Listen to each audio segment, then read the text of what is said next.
Why is there no audio now?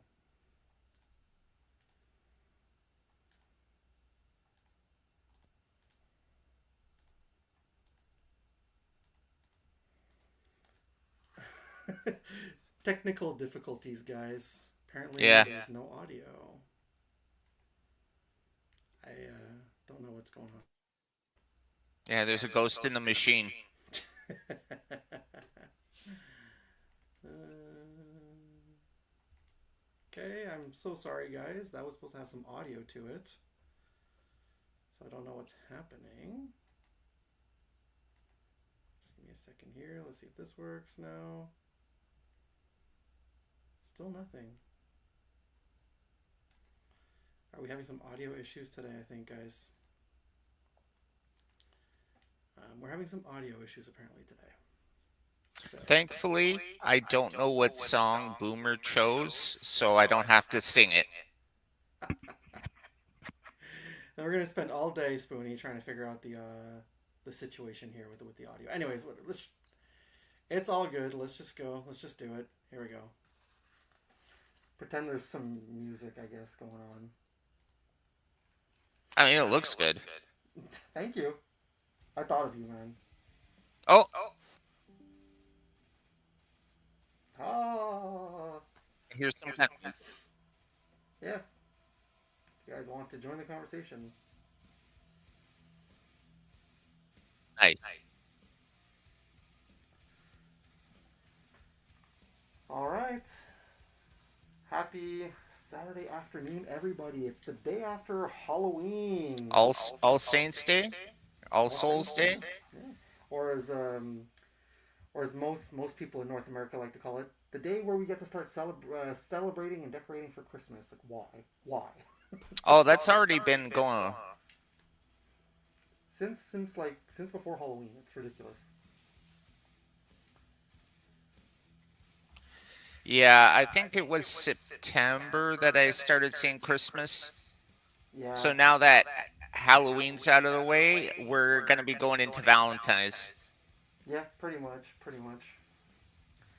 Yeah, Christmas is like not even going to be done. It's going to be like, okay, here's your New Year's stuff, and here's your Valentine's Day crap. All right, Spoonie, I'm so happy to see you, man. Yeah, it's been a minute. It has been, and guess what, Spoonie? Finally got around to sending your package out. Nice. Yay! So that's on its way. So what are we doing today, Spoonie? What are we doing today? We're going to be talking about our favorite movies, TV shows in the horror genre. Exactly. Before we get into that, though, Yeah. we spoke about it. We don't want to get sidetracked, so we're not going to start talking about comic books. So the only thing we're going to kind of do today is we're just going to watch a trailer for a movie that came out a couple of days ago. You guys can see I'm got the ghost face mask on, which is making my face sweat, so I don't know how long this is going to last. Probably not even through the whole trailer. And we're going to go right into our rankings of our favorite, like Spoonie said, favorite horror movies, TV series, I think also franchises, right, Spoonie? Yeah. Perfect. So let's get things started. Now I don't have any hope. I downloaded the trailer, so I don't have any hope that the audio is going to play. If that doesn't, we'll switch over to YouTube. That's no problem. Let me see if I can get this. Also not the easiest to see through this mask, by the way. Is that why there's always two killers? I think so, yeah. Because you can't, one person alone can't get it done? I clicked the wrong thing, sorry guys. That was Beavis and Butthead, by the way.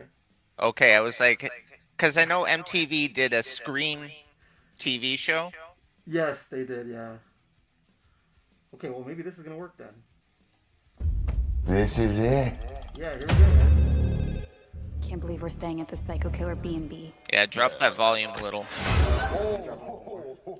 Is that better? Oh, that's Yeah. so cool. Yeah, I gotta It's a take this motion mask off. It's detector. making me sweat. Is that Chris Hemsworth? I'm not sure.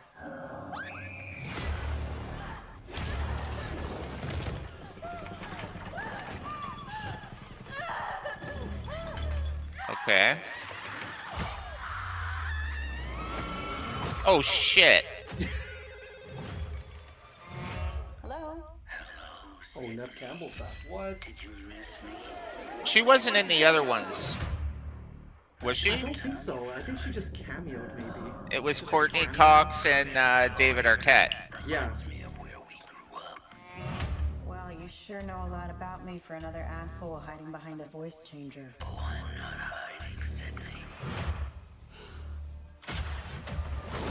Okay.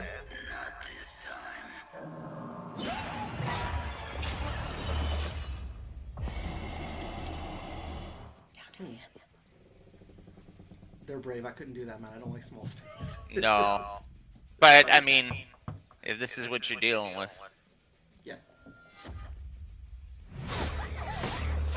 I think I've seen that in the movie I want to be a before. fighter like you.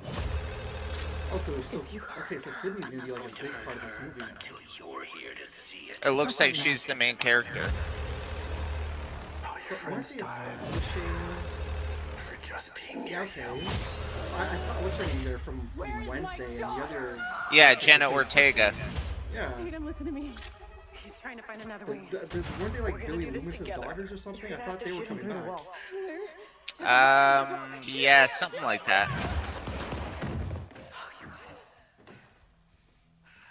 He's dead. You need to make sure you shoot him in the head.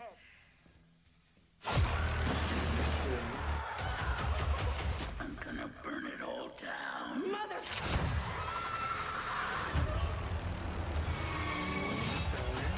This is gonna be fun.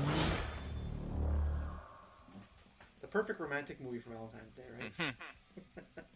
I gotta be honest, I didn't like the way that looked, No. but I also didn't like the look of those last, what, 3 Scream movies? Scream. Yeah. Oh, there was just 2, right? Scream and Uh, Scream 6? Yeah, they did Scream 5, Scream 6. That was where they like Yeah. kind of like shied away from the original main characters and brought in some new characters. Yeah, yeah.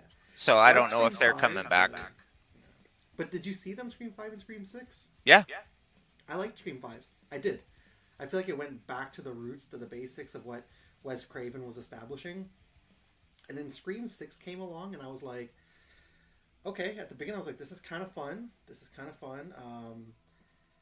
And then, I don't know, Ghostface was wielding a shotgun inside of a convenience store. It's like, okay. The whole movie felt like a train wreck, honestly. The one thing I did say that those movies did that I liked, do you remember Scream 4 from like 2011 with Emma Roberts? Yeah, Emma Roberts? I think Macaulay Culkin's brother was in it too, right? I think so. I think, yeah. Just such a terrible movie. It was pretty bad. Okay, so I'm going to spoil it for people. Basically, Emma Roberts is the killer. She is, she's like Nev Campbell's niece, and so she's jealous of all the attention that she got from being like the sole survivor. So she sort of recreates the killing so that she can become the solver. So she can go viral on social media. And then her co-killer was the Randy type character. So Yeah.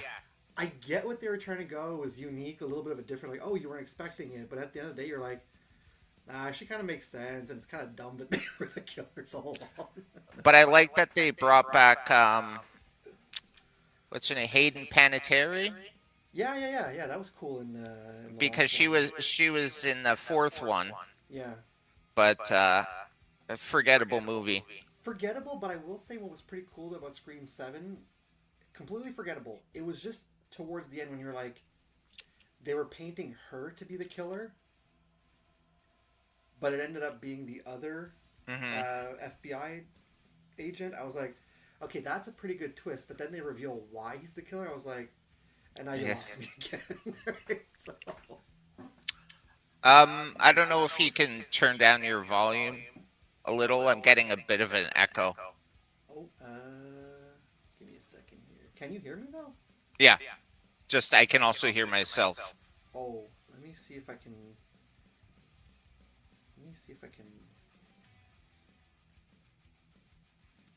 Is that better? Can you still hear the echo? I just clicked echo cancellation. I can hear you a lot louder now. Like your voice Oh. sounds amplified. Is that better? That's a little better, yeah. Yeah, well, I can't hear myself now, so definitely. Is it less loud now? Yeah, that's good. Okay, good. I had to bring it down to 46 because I think it was wasn't at 100, but it was high. Okay. So yeah, we're talking about how dumb the Scream movie was. Yeah. So basically, it was smart. Like when they came back with Scream 6, it was smart because they were like, okay, these are people who are fans of the original murders and they want to recreate the murders. It's like, okay, respect. That's pretty cool. You didn't see that coming, right? Even with the twist of like, it's the boyfriend. It's always the boyfriend, the killer. It ends up being the boyfriend. I was like, okay, you know what? I like that. That was pretty neat. But then in Scream 7, it's like the FBI agent. I think it was the guy from Twin Peaks. I think that's who it was. I forget that actor's name. But he's pretty good. Him and his two kids. They're the killers because the killer from the last movie, the guy who I forget the actor's name. He plays in The Boys as Yui. Oh, Jack Quaid. Thank you. That was their brother. That was their brother, the FBI guy's son. So they were exacting revenge. And I was like, this is like, they did this already in Scream 3. Yeah. With Billy Loomis's mother coming back. So I was like, no, sorry, Scream 2. I was like, do you really not have any idea? Yeah, because Scream 3 was Sydney's half-brother. Yeah, exactly. Oh yeah, that's right. Sorry, guys, spoiler for like a 30-year-old movie. That's it. Oh, fun times with horror movies. Anyways, probably best that I don't put this mask on because if my wife's watching and if my daughter gets a peek at the screen, like I don't want both of them to see this. So, all right. Spoon. I feel like I had something else to. Oh, Yeah, go on. I saw on Shudder last night actually. It's called Tragedy Girls. Okay. I would describe it as like Scream from the killer's perspective. Cool. It's worth watching. I would say so. So it's about these two high school girls, and they have like a true crime podcast. Okay. And they've been tracking this serial killer, and they actually end up catching him. But they're like, we want you to teach us. Like, we want to learn how to kill. We want to learn how you do what you do. So while this is happening, okay, so the girls, one of the girls uses her boyfriend as like bait. So the killer comes after him, and then they catch the killer. But then they found out the boyfriend is still alive, so they have to finish him off. And then they're like, oh, we can go viral if we just start staging these murders ourselves. But the first couple, the police keep writing it off as accidental. Okay. And even this one, I don't want to spoil the moment, but something happens. And one of the girls is like, shit, they're still going to think this was an accident. So they just completely cut all his arms and legs off. And they're like, there's no way he could have done this to himself. You know what that makes me think of? Except for they're not trying to be serial killers. It's all accidents happening around them because the people around them think they're serial killers. And unfortunately, it's not on my list because I have a whole other thing for horror comedies. Tucker and Dale versus Evil. Have you ever seen that movie? That's what I was thinking of when you were describing it. I love that movie. That's what it made me think of. I'm like, oh crap, we need to make this look realistic. That sounds interesting. I should probably check that movie out. I mean, it's not like some groundbreaking story. The basic idea is you've got these two friends. A guy comes between them. One of them starts dating. The other one gets jealous. They fight, but by the end of the movie, they kind of reconcile. Okay. But set around the trappings of like a high school murder spree. Okay. Like I said, it's like Scream, but we're getting the perspective of the two killers who are actually running around doing all this. Okay. It's like Shudder also has a movie. I forget what it's called, I was but about to it's say, from the perspective of the killer. kind of like Friday the 13th in a sense, Yeah, right? but it's like if you just follow Jason the whole time. I kind of saw Dr. Wolfila's review on that, and because I was kind of intrigued, because at one point, um, I was, I had a bunch of horror plots that I wanted to get out there and have a script because I had a friend who was going to school for film, and I had an idea for a plot, and I wanted to like write that with her, direct the movie and all that, and it was kind of the same thing. It was like the point of view from the perspective of the killer, more of like the Scream type thing, not the Jason Voorhees. And it's good to know that like I never did that, but it's good to know that that could have been a really cool idea if I did do that, right? It could have been an original idea, so that's pretty neat. By the way, Spoonie, I got my Michael Myers shot glass here. And I got Oh, very nice. Oh, candy corn. Candy corn. There we go. Got some candy corn. So. You might be the only other person that likes them. I love them. I love them, but everybody seems to hate them. I don't know why. I don't know why. That's why we're kindred spirits, Spoonie. We that's why we get along, man. Yeah, sugar. Exactly. By the way, we're done talking about the trailer. We're about to set up our countdown. Vanessa, you know what she said to me? She goes, "You guys are gonna talk 30 minutes about the Scream trailer before getting to your damn countdown list." No, look, 16 minutes. There you go. so haha, Vanessa. Alright, Spoonie, are you ready? Do you have your list with you? Yep. Perfect. I got my list too. I also have some pictures, some poster representation from my end. I don't know if you did, but if you do, feel free. I think you're able to share as well on your end. So if you have some pictures to go along, if not, if you just, I mean, I'm pretty sure most people know, except for like some obscure stuff that we taught that we like, but I think everything on my list is fairly well known. fair enough. Fair enough. All right, so are you ready to do this? Yeah, how do you want to do it? Well, check this out.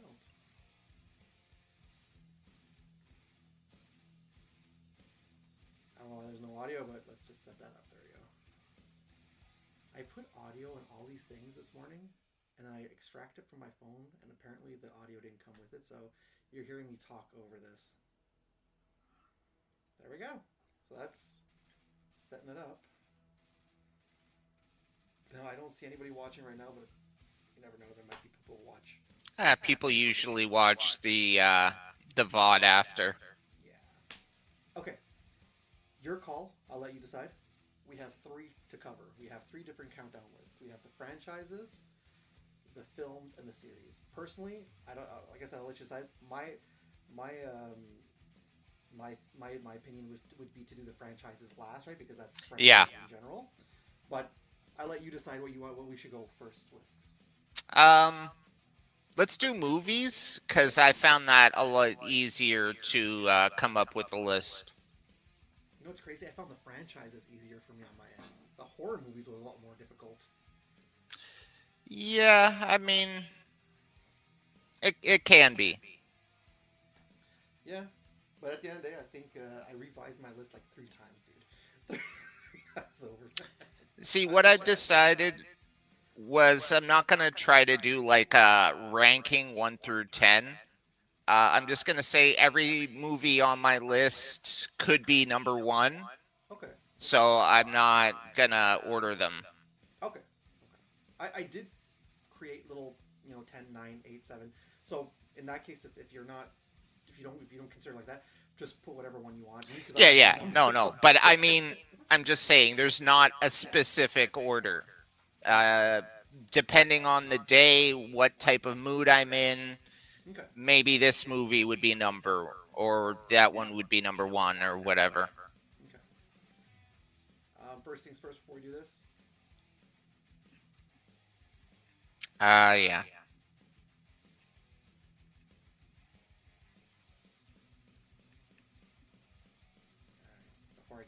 And that's after Ozzy. That's after Ozzy. I've been rewatching the Osbournes because they've got it on YouTube. Because they own the show, eh? Oh, do they really? Yeah. Wow. They were smart when they setting it up.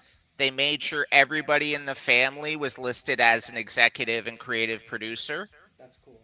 So they fully own the show. Nice. So they put all the episodes up on YouTube, uncensored, and it's just been nice to sort of watch that. You know, it's a blast from the past. This was like 25 years ago. Mm-hmm. I Um, remember the merchandise that came out with that stuff too. My yeah, goodness, it was like wildfire. all the bobbleheads and stuff. I remember having an Ozzy Osbourne keychain. It was like a little, like, remember the South Park keychains that they had back then, the big old plastic ones? It's like that, but it was Ozzy Osbourne that I had. I think I have the first season too on DVD in my, because I still watch physical media. Hmm. Well, some stuff you can only get on physical. Exactly. I didn't realize that it was made available now, because when I found that Osbourne season 1 DVD, I found it at a used DVD shop for like 25 cents, and I was like, Oh, wow. yeah, Still a good deal. Mm-hmm. That was a blast from the past. I'm picking that up for sure. 25 cents, like, you're not losing anything in that case, you know. So, yeah, you guys can get your Osbourne's fix on YouTube. I think the channel is just called The Osbournes. Nice. I think I'm going to go check that out too. Okay. Alrighty. Now, don't worry. None of these have audio. I don't know why. Oh boy. Okay. So we're talking horror movies today. We're going to start this off before we get to the title card with one of the greatest scenes from a horror movie, so we can get prepared. Are you ready, Spoonie? Yep. All right.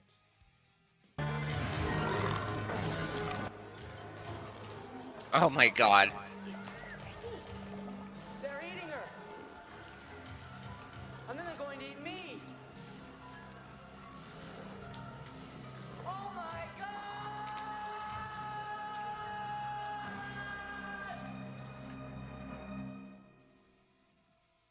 That, of course, is the town of Nilbog. That's right. You know, the first movie, the character's name is Harry Potter, and J.K. Rowling, that monster, was like, I had no recollection. It was like, everyone was like, come on, man, you knew what you were doing.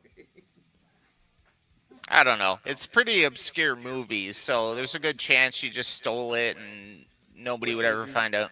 Or maybe she was just being a troll. Oh, God.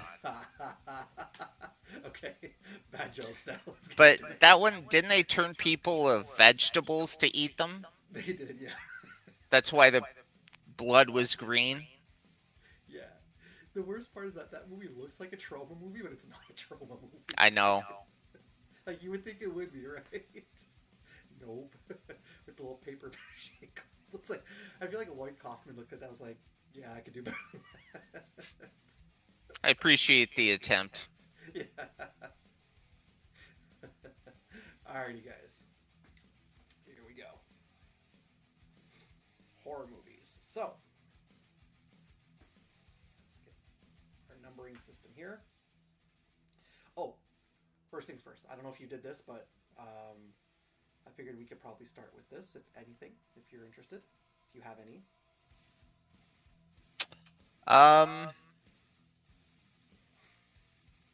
Honorable mentions.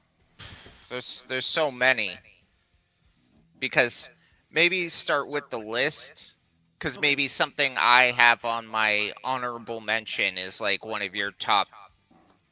That makes sense. Yeah. That makes So sense. we'll get through that, and if there's anything either one hasn't mentioned, then we can add those in. Okay, cool.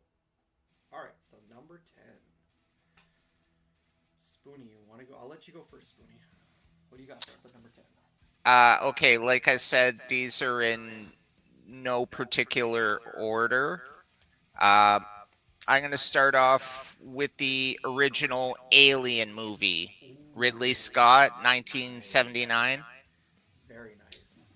because I love science fiction horror.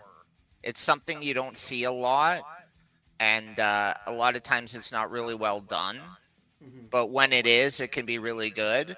Yeah. And I think Alien is a great example of that. Have you watched Alien Earth? I've seen those first 2 episodes, and then I was waiting for the series to finish, and I just lost track of it. I think it finished like a month ago, right? Yeah. I'm going to be honest with you. I watched the first 2 episodes.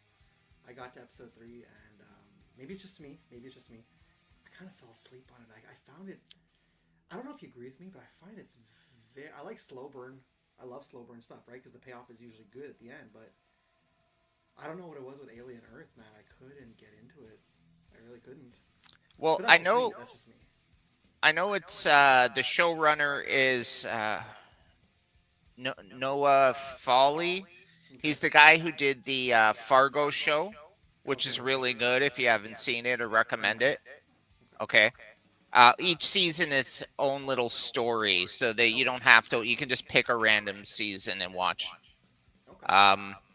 And he also did the. I think the show was called Legion, based off the X-Men character. Oh, right. Yeah. Okay. Okay. Okay. The guy I with, haven't seen that one either. I guess now it's DID, Okay. multiple personalities. Mhm. Only each personality has a different superpower. Okay. So he turned that into a TV show for about 3 seasons. I heard it was good. I just never got around to seeing it. I do know that I think the Shadow King was the big villain for the series, if you know the X-Men. Okay. Yeah. Yeah. Okay. Okay. Okay. Love Alien. And you know what's cool about Alien too? It gave us a lot of like well-known actors too that came out of there. Mm-hmm. And I think it really changed the course of. Like it really changed the course of like you had The Thing from Another World, right, which was a classic sci-fi horror film, which eventually had the remake of The Thing. But I feel like Alien kind of came off of like, oh, here's The Thing from Another Planet or Thing from Another World. Let's take that and let's make Alien. And I think that's what started the whole Thing from Another World, like started that whole plan of let's do sci-fi horror, like a lot of those movies in the 50s. But I think you're right, Alien really took that concept and made sci-fi horror what it is today, I think. Well, and I think you have to call out the amazing special effects, the design of the alien, H.R. on Giger, right? No. Giger. Yeah, agreed with you, man. Agreed. Solid And, choice, man. It came out before Blade Runner, didn't it? Yeah. Alien came out in the 70s. But it still kind of had that future cyberpunky kind of. Mm-hmm. Only it felt a lot more lived in. Yeah, that's true. That's true. Nice. Okay, so that's for me. What about you? Okay, so number 10, I couldn't decide. I have a split number 10. Okay, well, what's the first one? All right, let me get. So the first one is the first of the two, and you're probably gonna laugh at the second one. So the first of the two, we have Trick or Treat. No, actually, I like that movie. Love Trick or Treat. I think it's a fantastic anthology film. I think it's a little overrated with Spirit Halloween, but in terms of a horror movie in general, I feel it's very underrated. Yeah, like I said, you got a lot of stuff of it at Spirit Halloween, but it's a great movie. And when it comes to like Halloween-based films, I think this is like when I think Halloween, like a movie for Halloween besides Halloween, I think of Trick or Treat. So. Well, I think what's the little guy's name? Sam? Sam, yeah. I think he's like a great horror mascot. Yeah. Sorry, I might sneeze. It's okay. And I think I heard at some point. Gesundheit. Sorry. I think I heard at some point the director behind Trick or Treat maybe wanted to do like the same kind of thing, but for different holidays. Like do like a Valentine's Day type horror anthology. He did Krampus, I know that. Oh, is he the same guy? Yeah, he did Okay. Krampus, and he actually did when in 2014, right, when they were starting to do the reboots of the Godzilla movies, he did the sequel Godzilla King of the Monsters. Oh, nice. Yeah, so he's a fairly good director, so I could get behind him doing anthologies for other holidays. That'd be pretty cool. So yeah, that's the first half of number 10, and then the second half, which is a completely underrated movie, and I absolutely love this film. The Monster Squad. I don't know that that's underrated. I think it's just I think it's just well known. Yeah. Because I think people who've seen the movie and know about it, people like it. Yeah, I agree. Oh my God, that was written by Shane Black. Yeah, it was. Oh, no kidding. Oh, hi Vanessa. Look, she Hey. conveniently popped in as I show Monster Squad, a non-scary poster. Yeah, Shane Black wrote it. He also kind of, I think he did some of the rewrites or co-wrote Predator, if I'm not mistaken. Well, he was in Predator. Yes, that's right. That's right. It's drawing a blank on me. His other stuff. He did that. Did you Kiss Kiss Bang Bang? That's what I was just about to say. It's the one with Val Kilmer where he's a detective. Yes, and Robert Downey Jr. Yeah. That was a No, good it's movie. it was. Yeah. Oh, you know what? I think he also did one of the worst of the bunch. I think he did Iron Man 3. If I'm not I mistaken. don't remember. That was the worst one. Yeah, it was really bad. Actually, no. Iron Man 2. Yeah, Iron Man 2 was pretty bad. I think Because- the only good Iron Man was the first one, so. Like the first one was kind of based off the comics. The third one was kind of based off the comics. The second one was just like, hey, we need a sequel. Hey, there's Mickey Rourke. What are we gonna do? But Spoonie, we're getting off track again. We're talking about comic Okay. books now. Well, it relates because the same director, but yeah. That's fair. All right. So it's a cross between Monster Squad and Trick or Treat. Exactly, yeah. All right. Number 9. What do you got for this one? Or what do you got for us, Spoonie? Like I said, in no particular order, I'm gonna say I don't remember the year it came out, but Drag Me to Hell. Oh, okay. Okay. This is a Sam Raimi film. It's the first horror movie I think he'd done in a while. Yeah. He'd been doing the Spider-Man movies, and he'd kind of moved off to sort of becoming like a mainstream Hollywood director. But Drag Me to Hell, oh my God, that movie was scary. The Button Man. Oh my gosh, dude. It was really, I love it. When I saw that in theaters, I was like, this is awesome. And likewise, I thought his Doctor Strange was pretty good. Like, you could see the horror inspiration in Doctor Strange, right? So he did a better job than Scott Derrickson did with the first one. and that guy's a horror director. Yeah, the guy who did Sinister and all this other stuff. Black Phone, Yeah. such a good movie. Black Phone 2 is out now, and I'm hearing pretty good things about it. So That's the one I've been waiting for. yeah, I can't wait to see that one. Okay, my number 9 Spoonie. You're gonna scratch your head and be like, did you just put this in here so you could talk about this movie? No, I looked it up. It is legitimately. It's people say it's a black comedy, but when I looked it up, people said, you know what, you can consider it a horror movie too because of the themes of the movie. This is my number 9. Okay, this is my number 9. You're probably like, of course it is. No, I it's. know what you're thinking. That's not really okay. It's gore, over the top blood, and it's got body horror, right? He goes from being a little skinny twiggy kid, and he brutally, disfigurely morphs into the Toxic Avenger. Against his will. Exactly. So you can technically consider this. Yes, it's a black comedy superhero film first and foremost. But you can consider it horror. Every time I've seen this, I'm not gonna lie to you, every time I see this in video stores when I was younger, it was always in the horror section. Well, I think it is, just because of the subject matter and the depiction of gore and stuff. Yeah. That being said, though, the rest of the Toxic Avenger movies, no, they're not. They're just campy comedy films.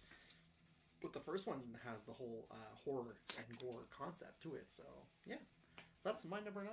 That's my number. Yeah, 9. and actually, if you're thinking about it, there's a lot of body horror stuff out there. Like even the movie Alien I mentioned. You're basically being forced impregnated by these aliens that are gonna explode out of you. You have no choice. No, that's it. So, And then there was that one, that really popular one from last year. Oh gosh, I forget the name. The one with Demi Moore. I never saw it. But The Substance. Substance, thank you. Yeah, that was super popular. That's the definition right there of a body horror film. Also, if you guys like body horror, if you guys hold those you're watching, David Cronenberg films are right up your alley. Like The Fly, for example. That's a perfect example of body horror. For me, Videodrome is the best. Oh yeah. Like I said, Cronenberg in general. I think that's his specialty is body horror. So. Okay. All right, moving along. Number 8. Like I said, I know Spoonie doesn't have any. You know what? Would it be better if I just not do the numbers and we just go? You talking? Well, no, it'd still do the numbers so people know how many we've done so far. Okay. So number 8. What is the next one you have for us, Spoonie? Halloween, the original, 1978. How could that not be on a list of Halloween movies? Exactly.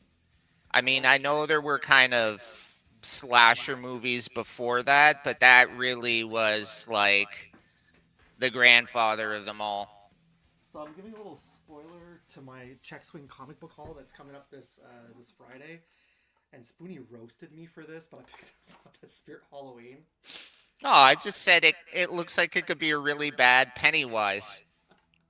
But you have to admit, though, for a mask that's like $10, and I think this is a kid's mask. I didn't realize till after I bought it. It's pretty good quality, and the detail for Spirit Halloween, the detail's not horrible on this thing. I mean, it's not Trick or Treat Studios, but I mean, it's not horrible. We know the original Halloween mask was a William Shatner mask. Exactly. But they use the same in the second one too, right? I think so. Yeah. Halloween, man. Gotta love it. I think we all know Halloween. I think at least all of us who are horror fans at least have multiple merchandise. I mean, I did a video for spooky season about my Halloween collection where I had tagged Spoonie as the executive producer on the video. I don't know if you watched it, but I tagged you as the executive producer. Yeah. So number 8 for me. Now I'm only talking this movie, just like my previous one. I'm only talking this movie because the rest of them aren't horror, but the first one definitely is, and it definitely ignites fear at a time that this movie was made. I've got Gojira. Yeah? Godzilla from 1954. Yeah, that's the most profitable horror franchise of all time. Pretty much, yeah. I don't like to call Godzilla a horror franchise, even though it is, because as it goes on, it's more campy. It's basically Godzilla fighting monsters. That could be. Well, you could say the same thing about Nightmare on Elm Street. Fair Started enough. off as a scary movie, and then you've got Freddy playing Nintendo and turning their souls into little meatballs in a pizza. That's amazing, though. That's amazing. Yeah, but the seriousness, the tone really took a dive. Yeah, no, that's fair. That's fair. But no, Gojira, in a time where it was like war was happening, right? Constant war, the threat of the atomic bomb. Yep. That's the Nuclear radiation. Exactly, and it shouldn't come as a surprise to you, Spoonie, or anybody who frequently watches my channel. Like, my love for Godzilla is constantly known on my channel.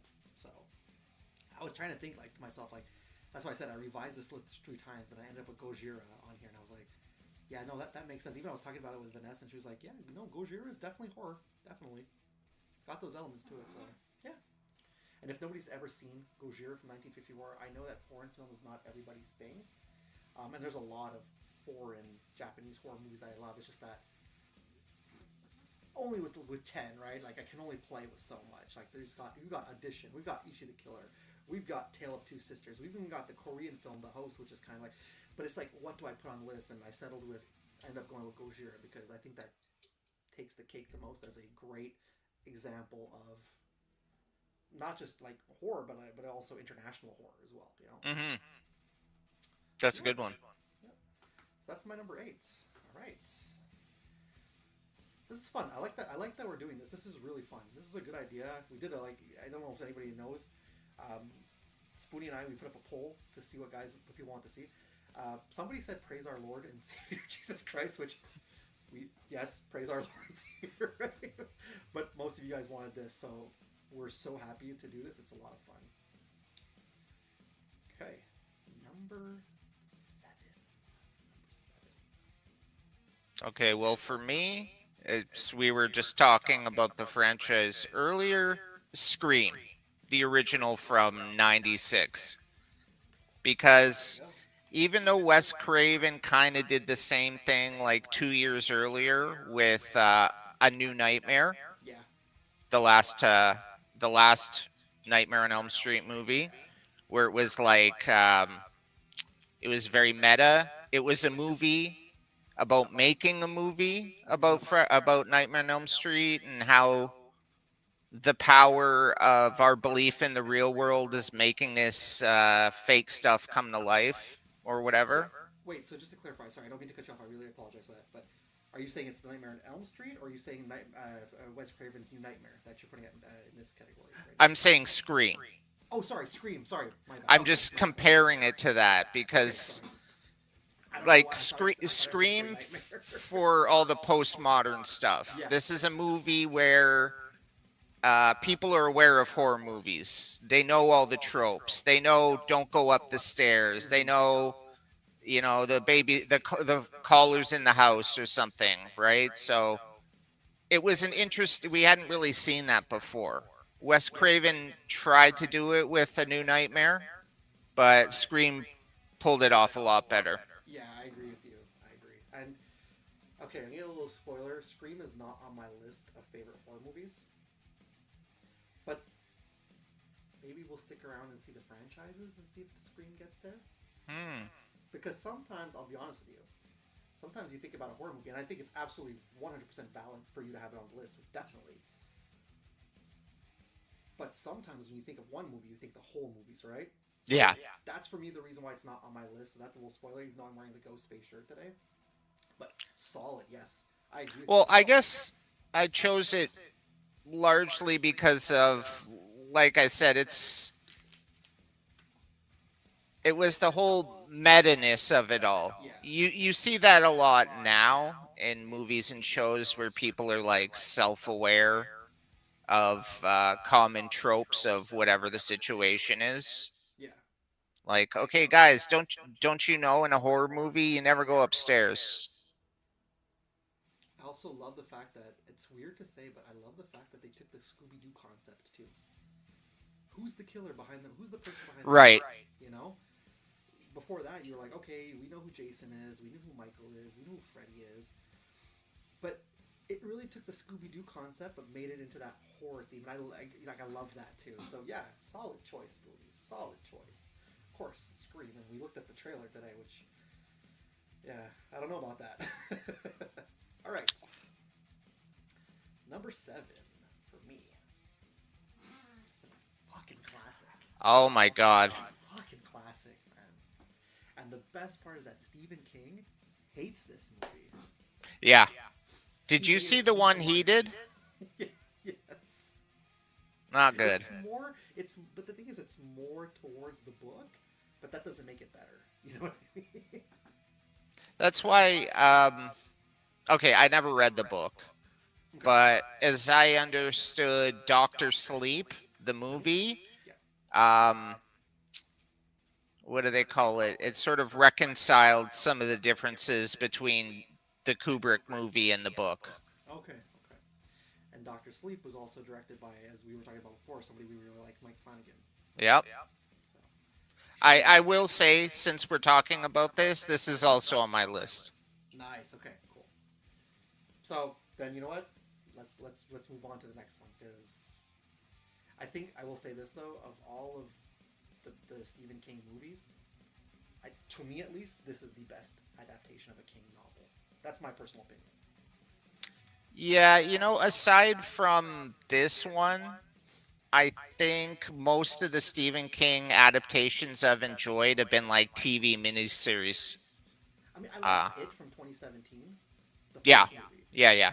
The sequel, I feel like it left a lot to be desired. I kind of feel like they kind of dropped the ball, but it was still good. But yes, I agree with you. Like, the It miniseries is probably far superior to the... Or The Stand, or The Langoliers, or Watch the reviews, not Review Spot. Review Spot likes to review toys. Shout out. Watch Nostalgia Critic, his review on Langoliers. You're going to laugh at that. I'll have to check that out. Okay, so we are now... That was number 7, right? If I'm not mistaken? We're at number Yep. 6 now? Cool. Number 6. And did this really quick this morning, these numberings, before all of us ate breakfast. So. Are you, Spoonie? Okay. We talked about The Shining already, so I'll go to my next one, which is Event Horizon from like '97. I That came mentioned out I left I field. really like Okay. science fiction horror, and so the idea is mankind builds this ship that is capable of like faster than light or warp speed or something, right? Um, the ship disappears for a while and then it reappears, no crew or anything. So this team is sent in to kind of investigate what happened, and it turns out, Continue speaking. I'm just going a couple of steps away. My head's getting hot. I'm just gonna put my hat on, but I'm listening. yeah, to no you. worries. I'm right here. I'm right here. So basically, this ship has been to hell or something. It's traveled beyond our known universe, our existence, and been to this other place. And everybody that's kind of been there has been driven insane. Very much in like a H.P. Lovecraft way. Yeah. It's it's like this existential cosmic dread. Could you say the best way to explain this would be, although there is this movie later on in the franchise, would you be able to say it's kind of like Hellraiser, but if Hellraiser was on a spaceship before they even did Hellraiser Yeah. in space? Yeah, kind of. Yeah. Yeah. In 'Cause isn't the Sam better Neill- ways. Yeah, okay. Because isn't Sam Neill trying to find, like, I know that with Hellraiser it's the Lament configuration, but isn't there something similar to that in Event Horizon, that what Sam Neill is trying to look for, or that like is calling out to him type thing? No, I've never mean, seen there's Event Horizon though. I've Oh. heard a lot about it. Okay. It's on my list to watch. Definitely is. Yeah. I mean, everybody on the crew has their own personal demons, and is kind of start to manifest as they go into this ship. Okay. Because again, this ship will just basically hell, some kind of hell dimension. So the ship came back, but the ship itself has been changed. And so everybody who goes on there starts to slip into this madness. So the spaceship Where is they're- the Lament configuration basically. Yeah, where they're like, I gouged my eyes out so I can see better. Yeah. Okay. I do want to watch it. I've even seen the Nostalgia Critic review on that. Although at the end he was like, "It's still a fun movie." So it's been on my list. There's so many horror movies out there that I can't get around to everything. But I've been wanting to watch Event Horizon. Okay, nice choice. Nice. For me, I'm a Universal Monsters fan. I love the classic black and white horror films. And I was debating between Frankenstein and The Bride of Frankenstein. Ooh. The Frankenstein is a masterpiece, but The Bride of Frankenstein is equally a masterpiece. So, that being said, number 6, The Bride of Frankenstein. Yeah, you can't go wrong.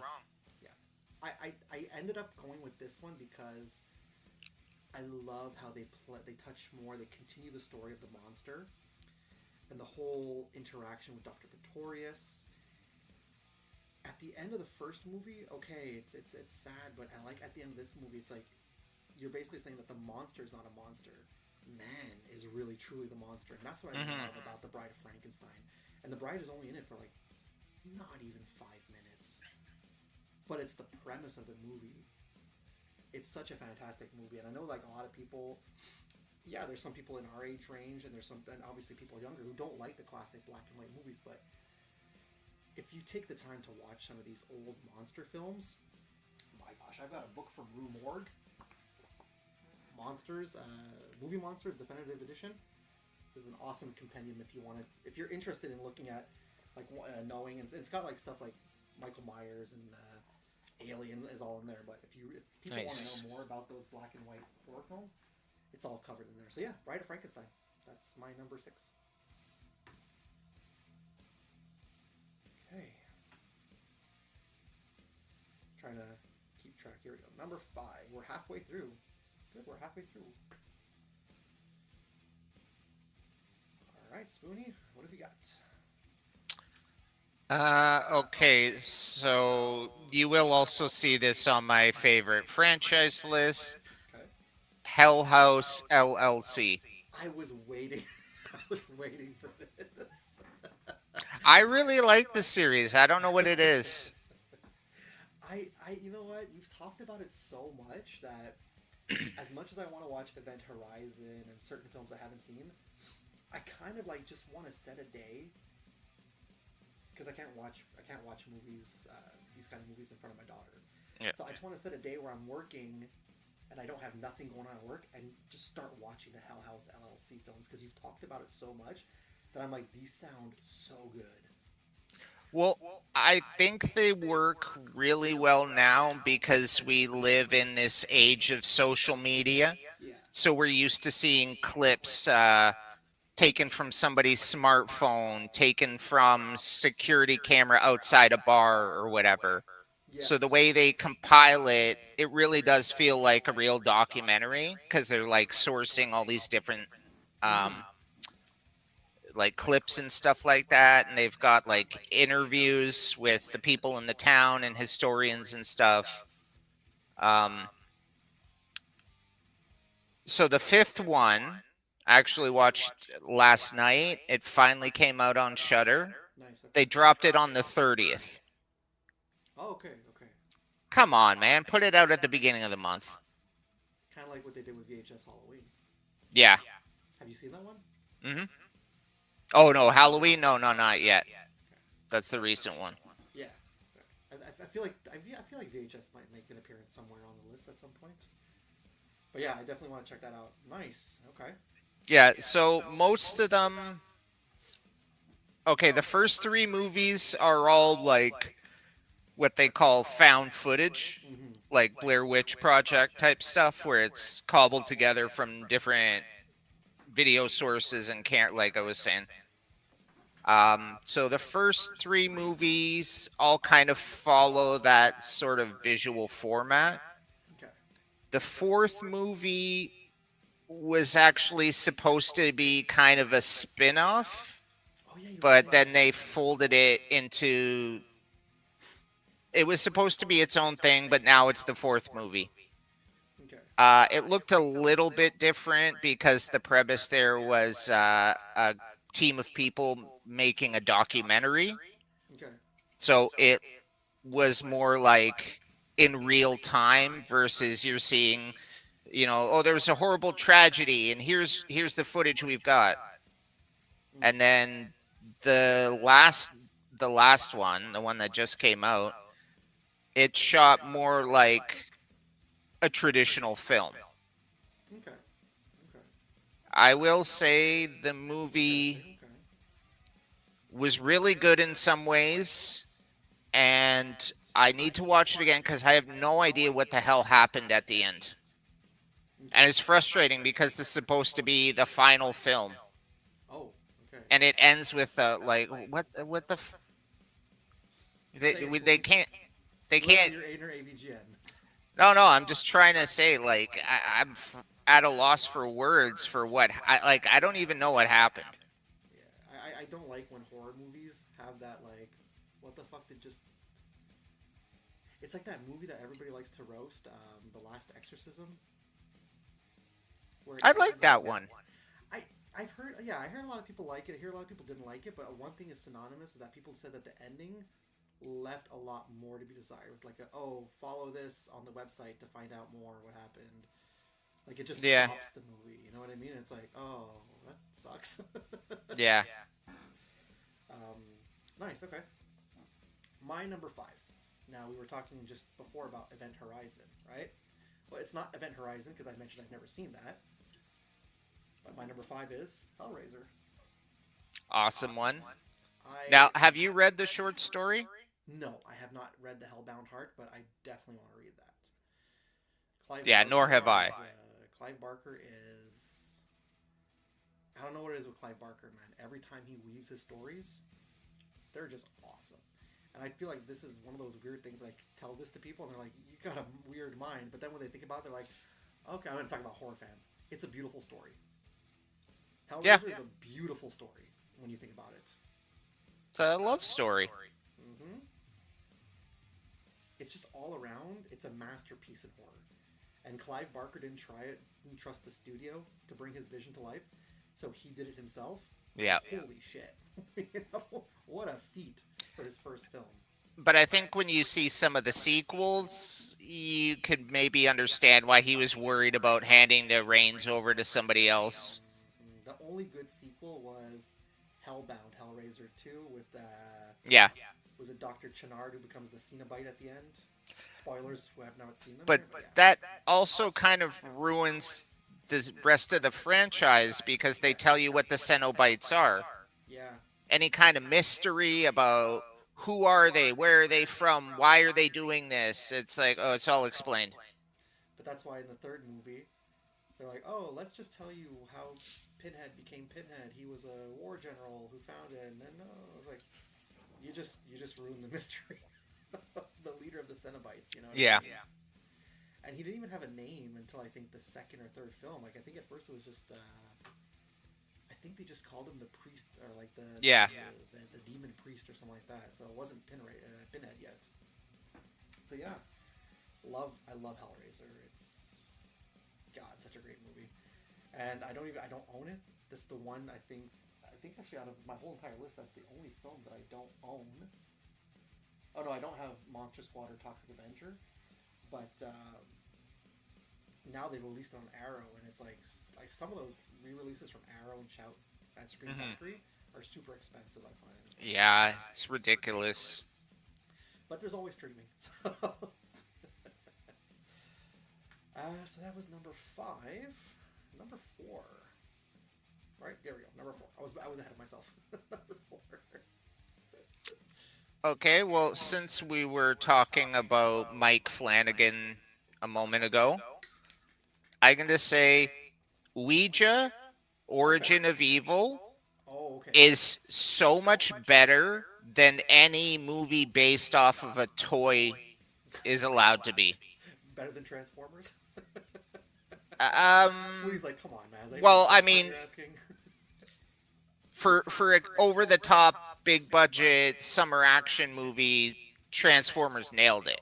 Like, it was dumb, it was flashy, and it was loud. So... It was probably better than Battleship, right? Oh. Or as I call it, Battleship. Yeah. What a... Yeah. Man, that movie. Anyways, so Ouija, I've never seen any of the Ouija movies, to be honest with you. Okay, he didn't do the first one. He did do the sequel, though, right? The first one's kind of a stinker. It's about a group of high school girls who conjure something, and then they start getting disappeared one by one. Okay. The second one, first of all, it's a period piece. In addition to science fiction horror, I love period horror, like The Witch, stuff like that, because it's not... We live in a time where if we have problems, you got a phone in your pocket at all time. 911 is so easy to access. But you're talking about like a movie set in the 40s or whatever, like they don't have phones. They can't just, grab their cell and hop in the car and speed away. Yeah, that's fair. Anyways, the Origin of Evil, I think it's set in like the 60s. Basically, there's this single mother and her 2 daughters, and she's like a fake psychic. Like, she markets herself as like a psychic and communicate with the dead, but she actually gets her 2 daughters to help out in terms of making it look like, oh, there's a ghost in the room, something knocked that candle over. Okay.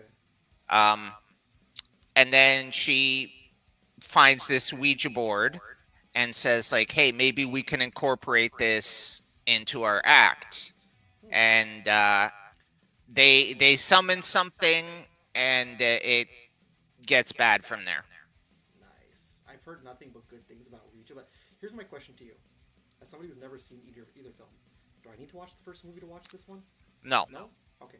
Well, the first one takes place in, like, modern times, and then, like I said, the second one is in, like, the 60s.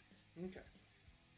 There is one character that kind of connects the movies, but not in any kind of real way. Oh, okay.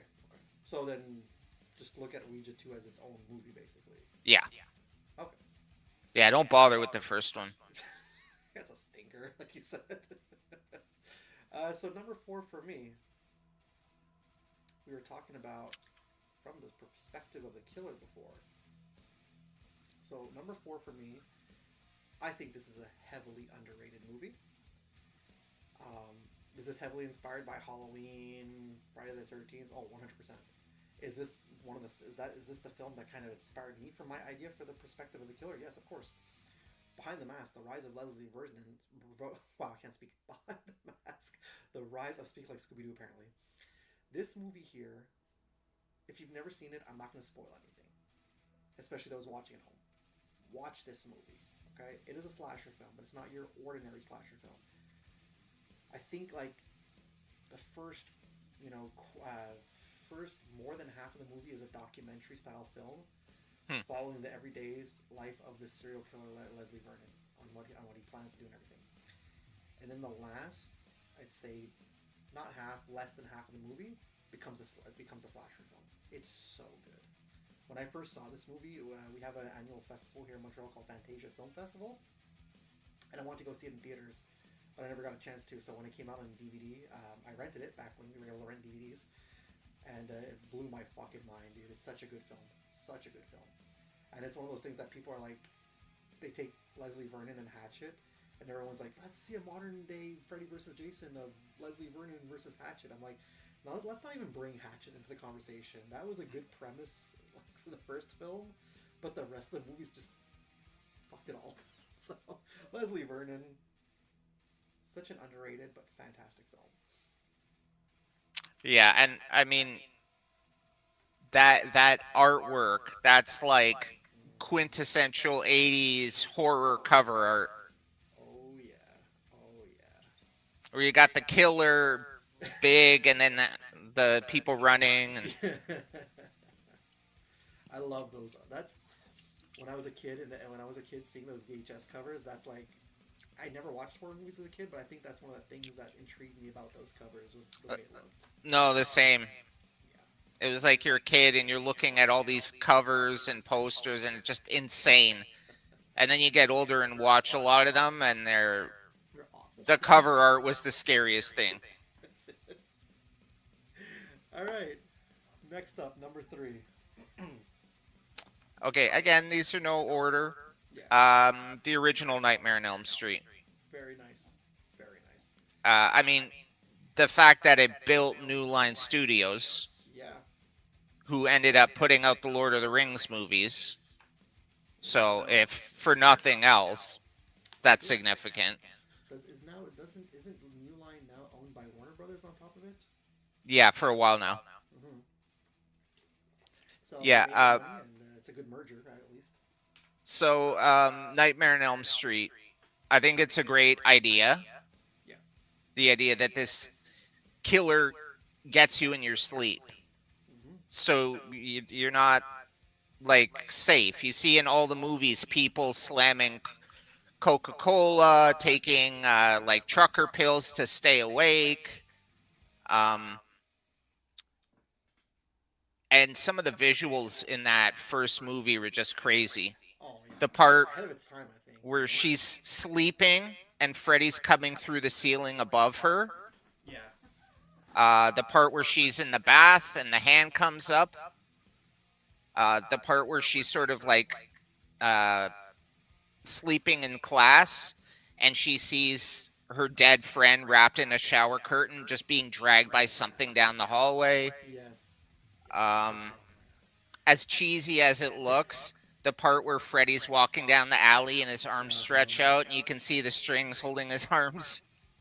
And one of the best lines, "I'm your boyfriend now, Nancy." Yeah. Such a great film. Well, my number 3, Spoonie. What's on your t-shirt, man? Evil Dead. Evil Dead. Well, technically, this is Evil Dead 2. Yeah, that's true. Technically the superior film, right? Because it technically takes the first movie and and And builds on it. Yeah. But this was the original. This was, to me, I think this was the first Cabin in the Woods horror type film, and if it wasn't, it shaped the Cabin in the Woods horror film as we see today. Yeah, And again, 100%. one of those things where the makeup effects, the special effects, all practical. Such an incredible movie and such an important movie, I think, for cinema. You were talking about, Drag Me to Hell before with Sam Raimi. That was Sam Raimi's first film right here. Yeah. So like his origins lie in horror.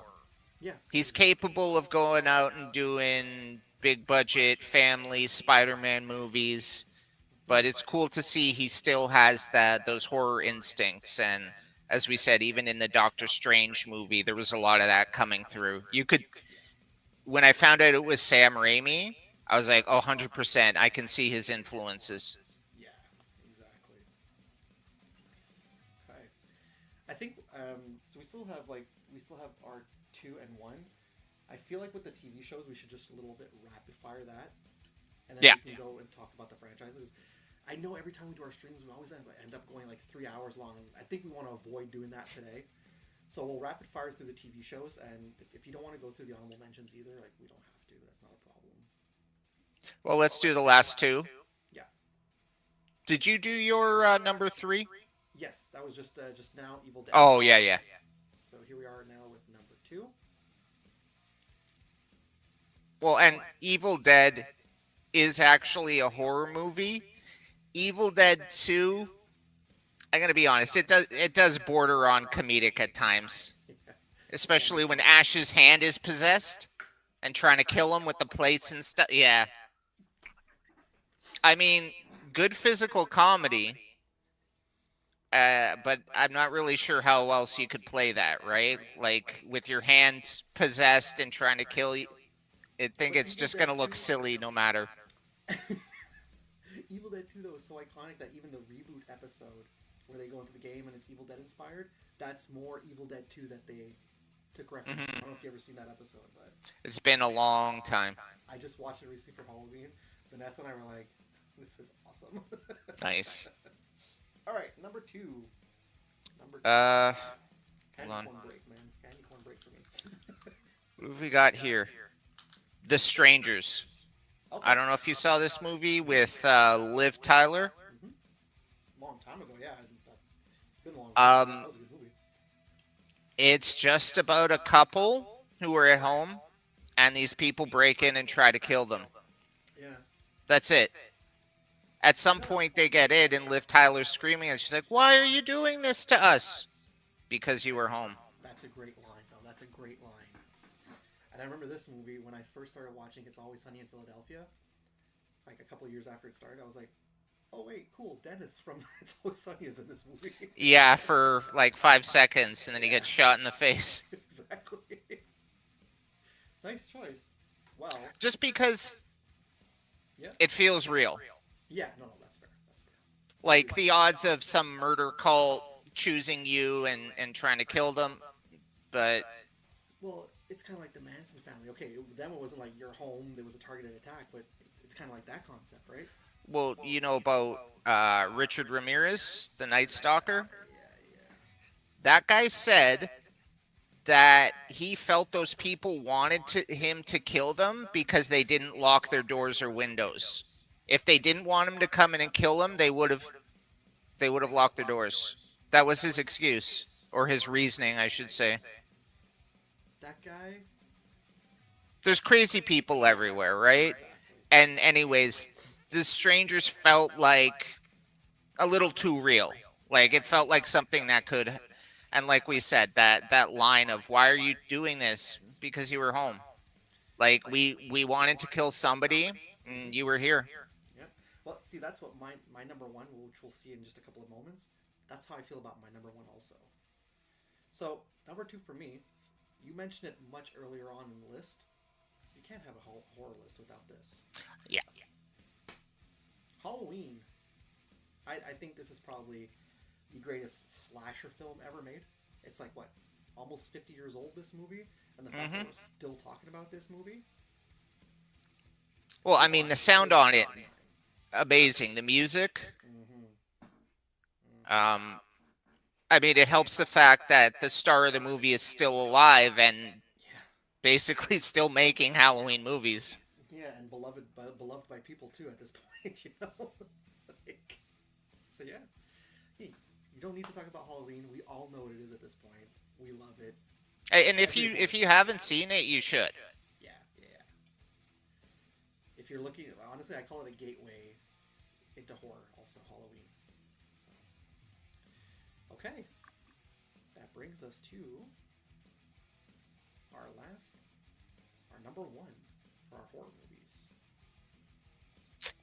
I should have collated these into a better order because I don't want you guys to think that my choice is the movie Sinister. I don't want you thinking I think that Sinister is the best movie of all time or anything. All number one in your case, right? Yeah. You love these all equally. Like, these are any of these movies I could probably watch at any time. Yeah. Okay, Sinister. I thought the second one was bad. Personally. Oh, it was. That was the first time I'd seen Ethan Hawke in a movie in... Actually, no, he was in The Purge. Oh, yeah. That's right. But this was sort of like his career resurgence. Yeah. And I thought he did really well in the role. I thought the music was creepy as hell, especially as watching those old tapes. There's this, like, I don't even know how to describe the music, but it really unsettling. The way they filmed it was Scott Derrickson. Like, there were times where it would focus on Ethan Hawke's face watching these videos, and it was so gross, and you could see him close his eyes, but you could still see the reflection in his glasses of the thing, so we're forced to see what he doesn't want to. I just thought, really good movie. The second movie sucks so much. The fact that the character has continued to be called Deputy So-and-so. I know. It was a joke for the first movie, and they're like, let's keep calling him that in the second one. Like, what is this? Couldn't they have at least just given a first name? Like, hey, yeah, this is Steve. Yeah. But I think what's cool, though, is that in the Black Phone, Ethan Hawke and Deputy So-and-so, I mean, we know Ethan Hawke is the grabber, but Deputy So-and-so plays, I think it's his brother. Or his brother, yeah. So it's nice that, you know, there are directors out there that still like to work with the same actors because they know that they work well with them, right? That's always cool to see. Yeah. When you see, like, certain people, like, working together. Like, Christopher Nolan reuses a lot of actors in his movies. And a lot of them like working with him because they say, while intense, he knows what he wants and he knows what it should look like. Yeah. Like, he's very professional. Yeah. But people appreciate that. You're not coming to set, standing around, wasting time.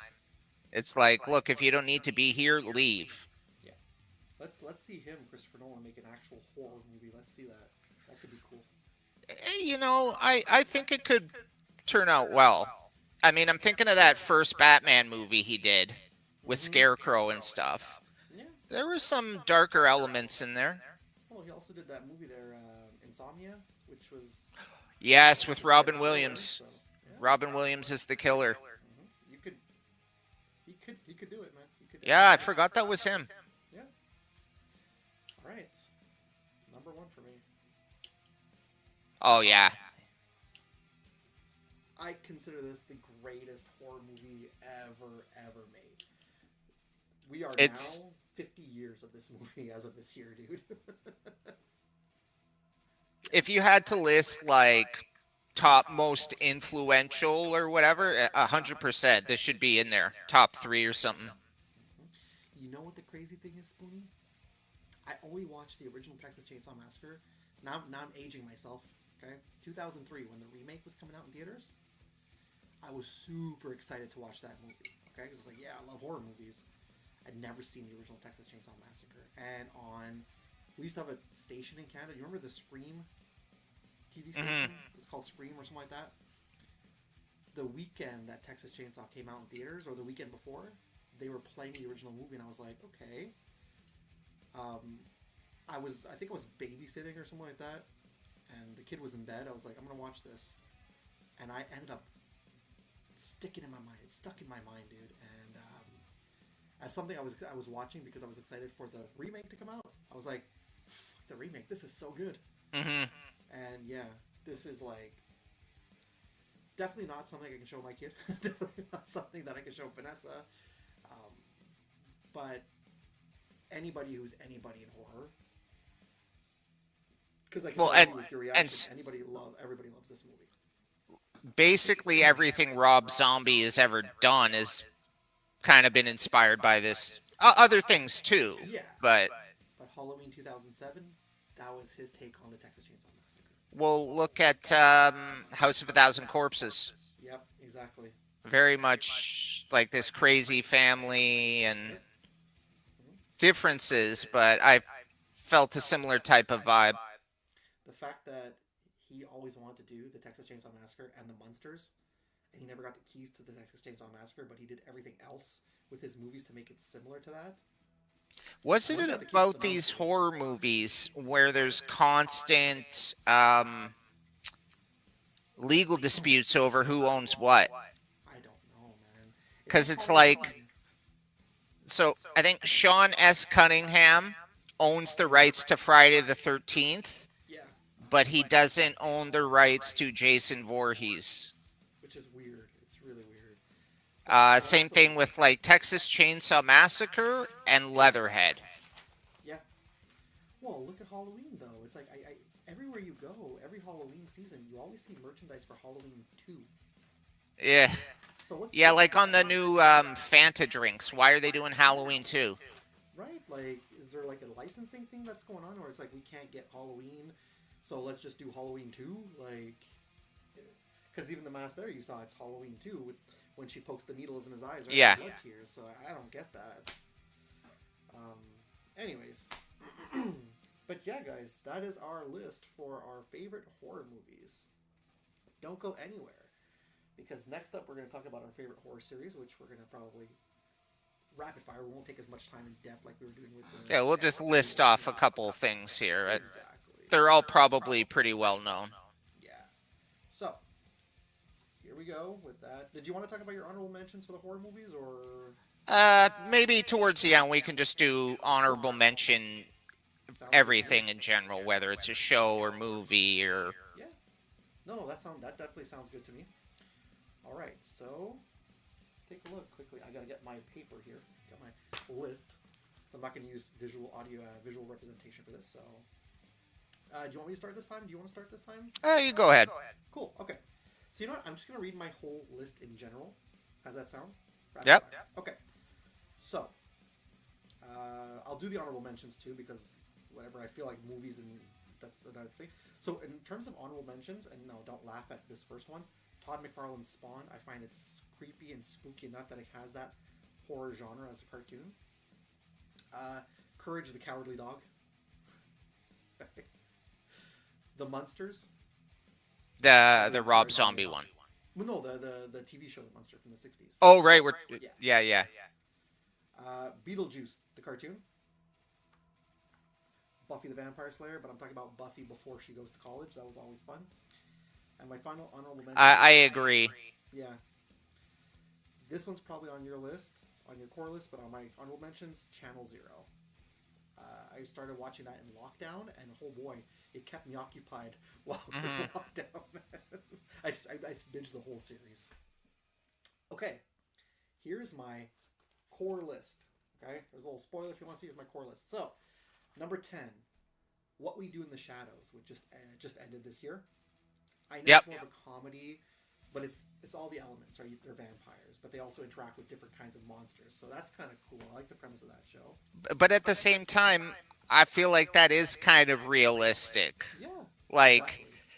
yeah, it would be horrifying at first, but after several centuries with these people, you know... Exactly.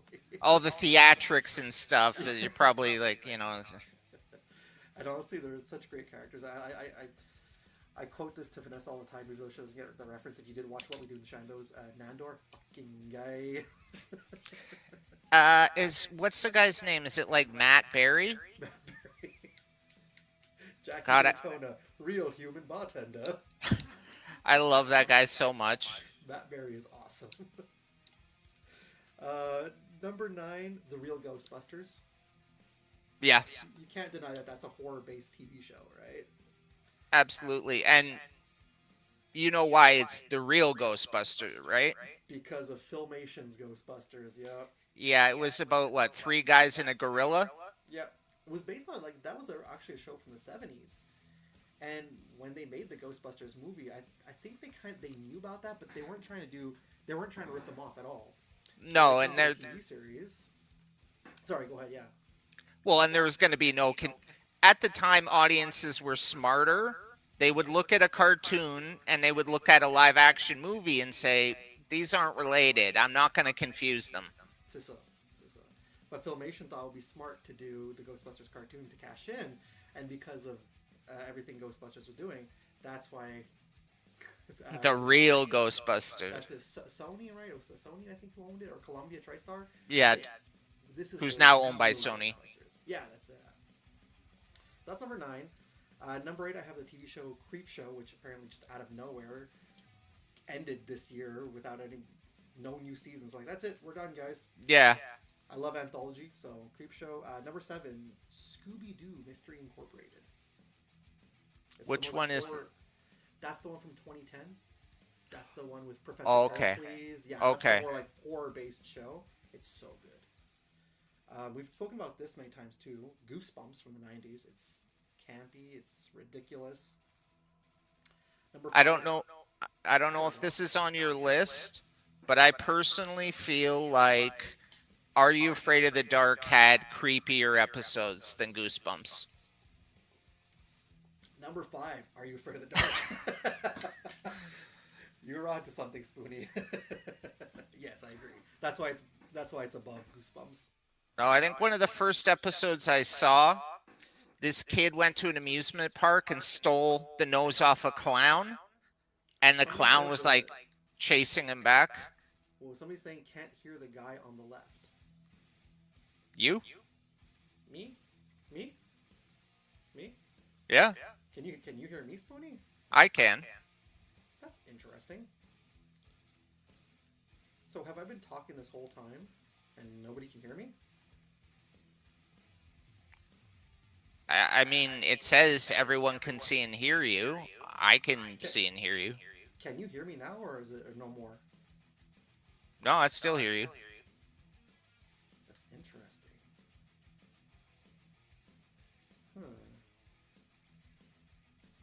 Can you hear me now? Yeah, I still hear you. I don't know That's about. really weird.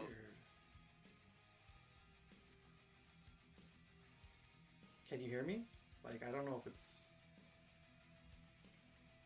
It seems like they're having problems today. Even trying to set up the stream, which that we've better? done. For Does this me, mean I this like. whole time I've been talking and nobody can hear me with the live stream?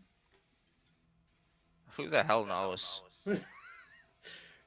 But the fact that somebody comes in and says, can't hear the guy on the left. Do you not watch our videos? Do you not watch our channel to be like, hey, I can't hear Boomer, or I can't hear Spoonie? Maybe I don't know. There's something wrong with. Sometimes, you get logged out of something, and then when you log back in, and it jacks up your settings, or if there's an update, sometimes it resets certain. I was trying to. So, anecdotal story. I was watching Shudder yesterday, and in the evening, the bit rate just dropped. It was so pixelated. Okay, yeah. And I remember that it's Friday night and it's Halloween. Okay. I remember during lockdown, Netflix and I think Disney as well said that they were throttling the bit rate because there was so much demand.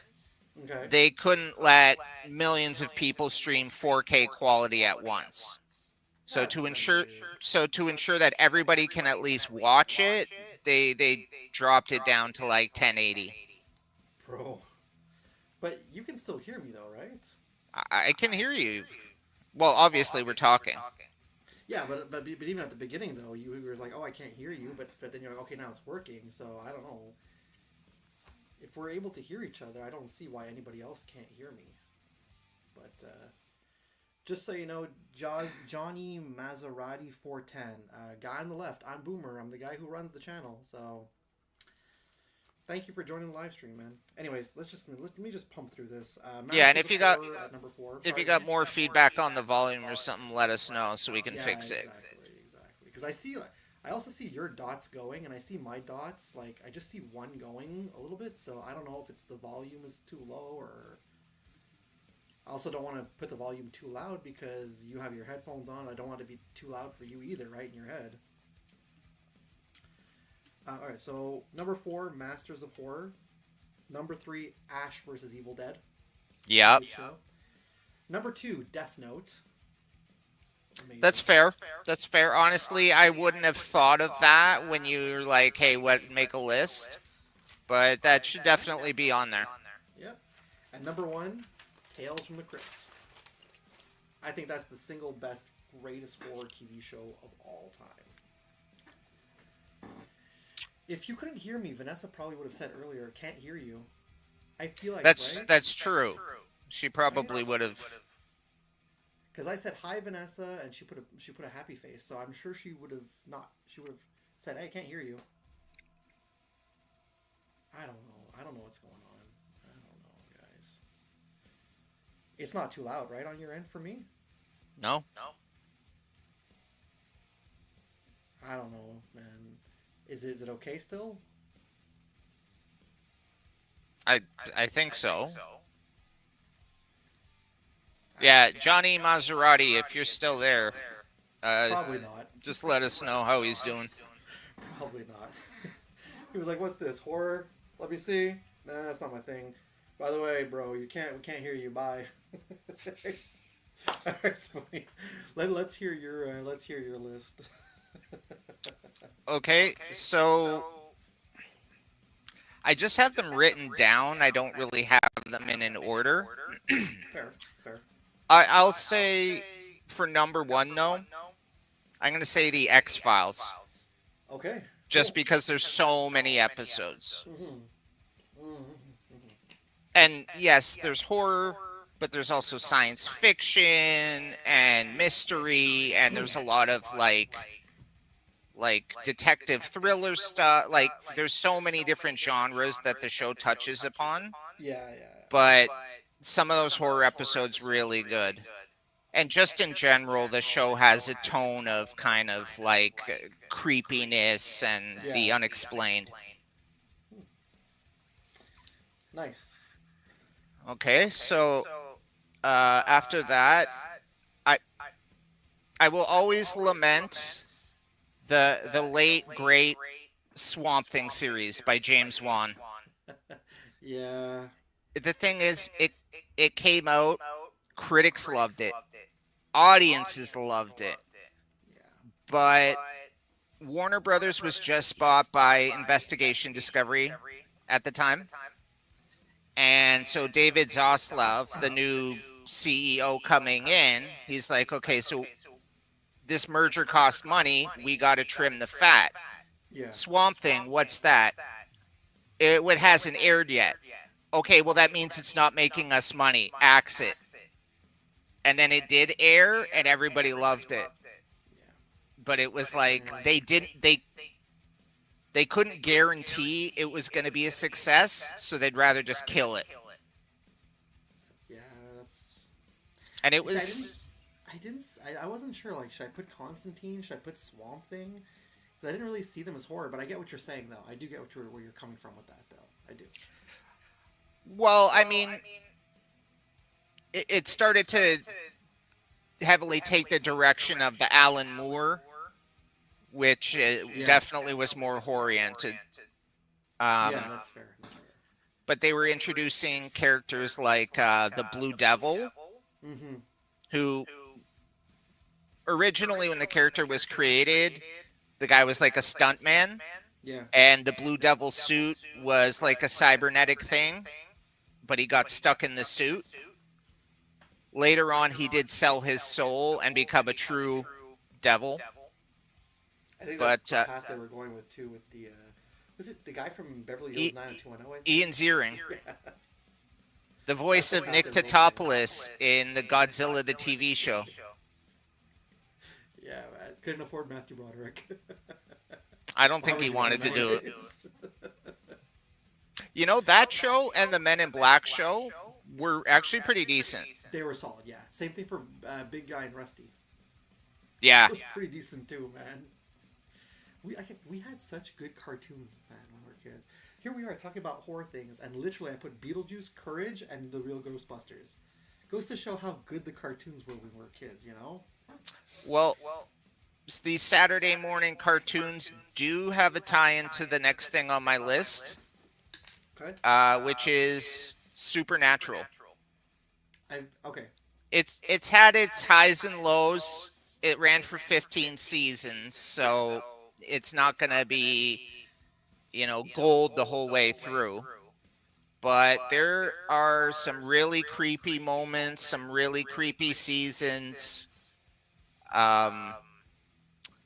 One of the head writers on the show, Ben Edlund.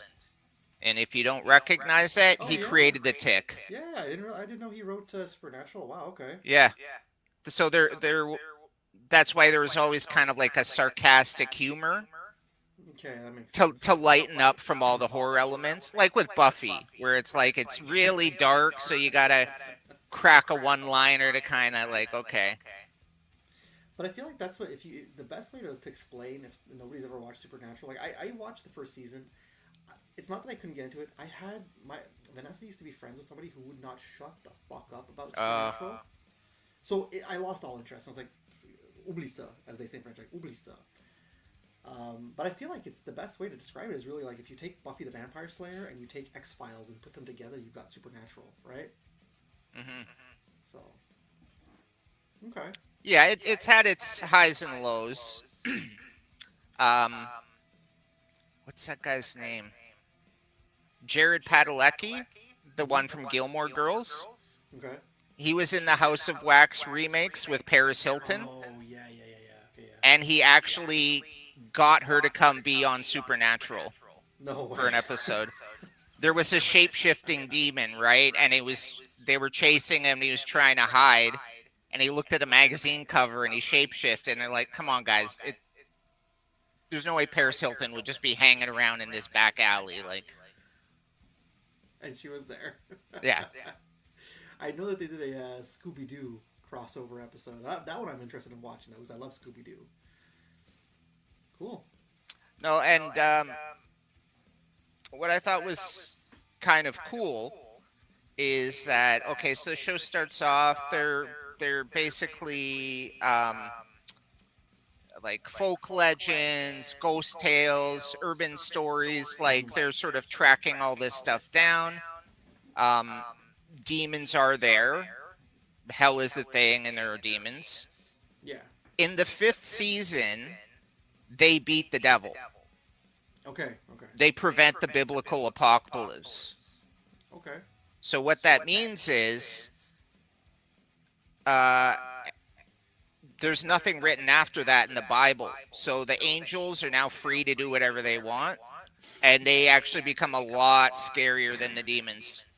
Oh, yeah. Okay. Because before, the angels were bound by this, like, the book of Revelation. Mm-hmm. And again, since that played out, it was fulfilled. Satan rose, the brothers beat him and sent him back, locked him back in hell. So now the angels are like, I guess we can do our own thing now. And so some of them crave power, and it gets into some pretty crazy stuff. I don't know if you've heard about these unofficial Bible books like the Book of Enoch or Yeah, I think I've heard of that one. they start diving into this other kind of mythology, like stuff that's kind of offshoots of main religion, Mm-hmm. like how Kabbalah, I think, is an offset of Judaism, Okay. where there's some similarities, but then they're going in their own direction. Hmm. I think it's the same type of thing. Okay. But yeah, 15 seasons. That's a lot. That's a well, it means that those guys never have to work again. That's also true. Yeah. Well, Even no, though they're gonna be on the boys, though. Yeah. That's the only thing. They're gonna be on the boys. So a lot of episodes, ranging in quality, obviously. Some of them are scary. Some of them are more action. Some of them are definitely comedy centered. Like, Okay. it's not a comedy show, but they throw in a lot of that, kind of like Buffy, Yeah. where they throw in a lot of sort of, I don't want to say silliness, but to help. Because if they just kept that one tone, this show should be on like HBO Max or something, right? Like it would just be too intense. Yeah. So you lighten the mood. You have these kind of funny moments. Again, on Supernatural, they're two brothers. So you're going to have like maybe the brothers are button heads, or you can add other things to the show to sort of lighten the mood without. Anyways, that's enough about that show. It's a good show. So you got more shows, or was that it? One more show I want to mention. It's still airing. The 4th season is going to start, I think, at the beginning of next year. The show is called From. Okay. I've heard of it. I've not watched that one. If I had to describe it in a basic way, I'd say it's the show Lost if it was written by Stephen King. Oh, okay. So there's this town, and when people, once you get into the town, you're stuck in a loop. You can't leave the town. Ooh, okay. Every time you drive, you just end up on the other side of town. Okay. So these people have to figure out what's going on, why they're there, why they're stuck there, what happened to the people of the town originally. And then you find out at night, these, they're not zombies, but some kind of like horrific, almost like vampire monster comes out. So like during the day, they're trying to figure out like how to survive, how to escape, how to make contact with the outside world. Okay. How to also prevent new people from falling in the trap and getting stuck there too.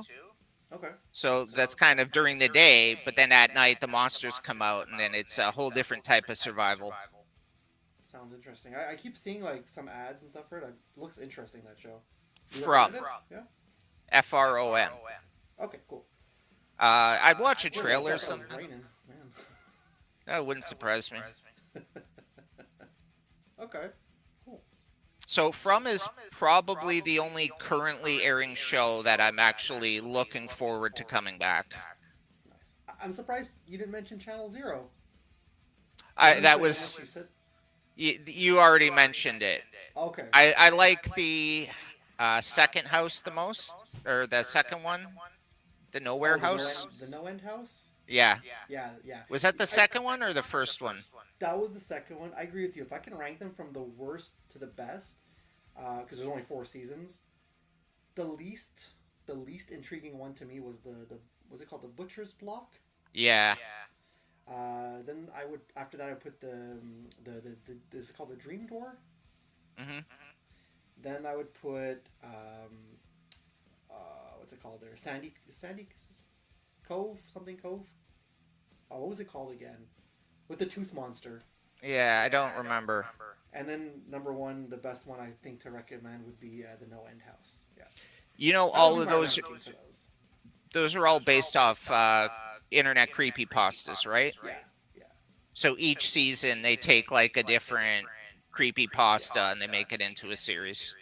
I didn't know that when it started. So Yeah, and it's cool because had it not been canceled, there could have been so much more that they could have done. I mean, yeah, they could have brought in like maybe not Slender Man because that's been overdone, but they could have brought in even like a whole season with Jeff the Killer. I was gonna say we need Jeff the Killer.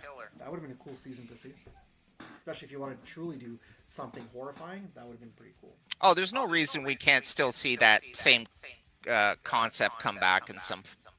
No, that's true. That's true. That is true. All right, so guess What about you? Any other last show that you want to mention, or? No, that was pretty much my list, man. Yeah, I think I covered all. But plus, you mentioned Swamp Thing, so that's one I didn't think that I would to put on the list. But that's definitely one that I agree with you. I like the show a lot, and any opportunity I can take to talk about how shitty it was for them to cancel it, I will. Yeah. No, that's 100% agreed. 100% agreed. The only last thing I could talk about would probably be, and I'm just going to touch on it really quickly. It's not even a TV show. It's just a 4-part episode. I'm a Ninja Turtles fan, and they did the 2012 series did a 4-part mini series, not mini series, 4-part episode called Mutants versus Monsters, where they go into the past and they interact. I heard of it. I never saw it. Spoiler. Wait till you get your package. That's all I'm going to say. Okay. So that's the last thing I want to touch on, especially because it's Halloween. Okay. Now. I didn't realize we were already an hour and 42 minutes into our stream. Yikes. And I have some errands to run today, so hopefully we're going to be able to end the stream within the next 20 to 25 minutes.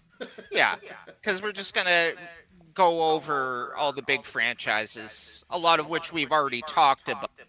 So just add on. And unlike the movies, I don't think we need photo representation because when it comes to franchises, like we know what these are, right? I felt the need with the photo representation just because of like there's some movies that you're like, oh, I'm not sure what that is, right? That was on my list, which I don't know why I was thinking that because you probably all know what those movies were. But, what's nice is that a lot of these horror franchises do have distinguishing, identifying features. Yeah. Halloween, it's the pumpkin and it's that kitchen knife. Yep. Friday 13th is the hockey mask. Nightmare on Elm Street is the glove. Yep. Alien would be the egg.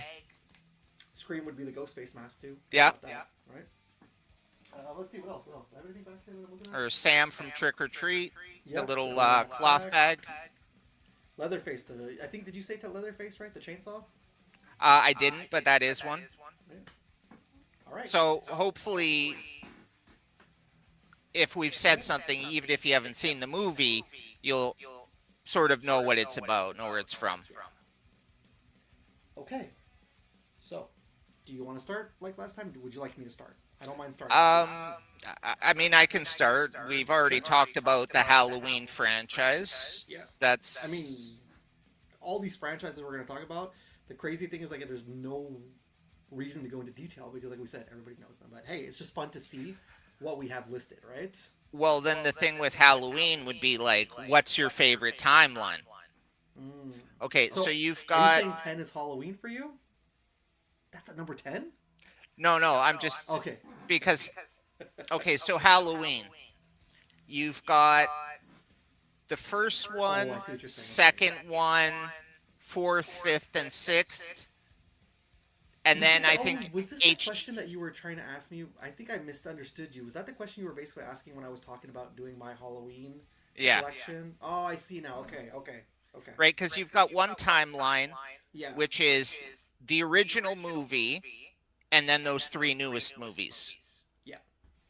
You've Plus got the 2 Rob Zombie detours. You've got another timeline, which is the 2 Rob Zombie movies.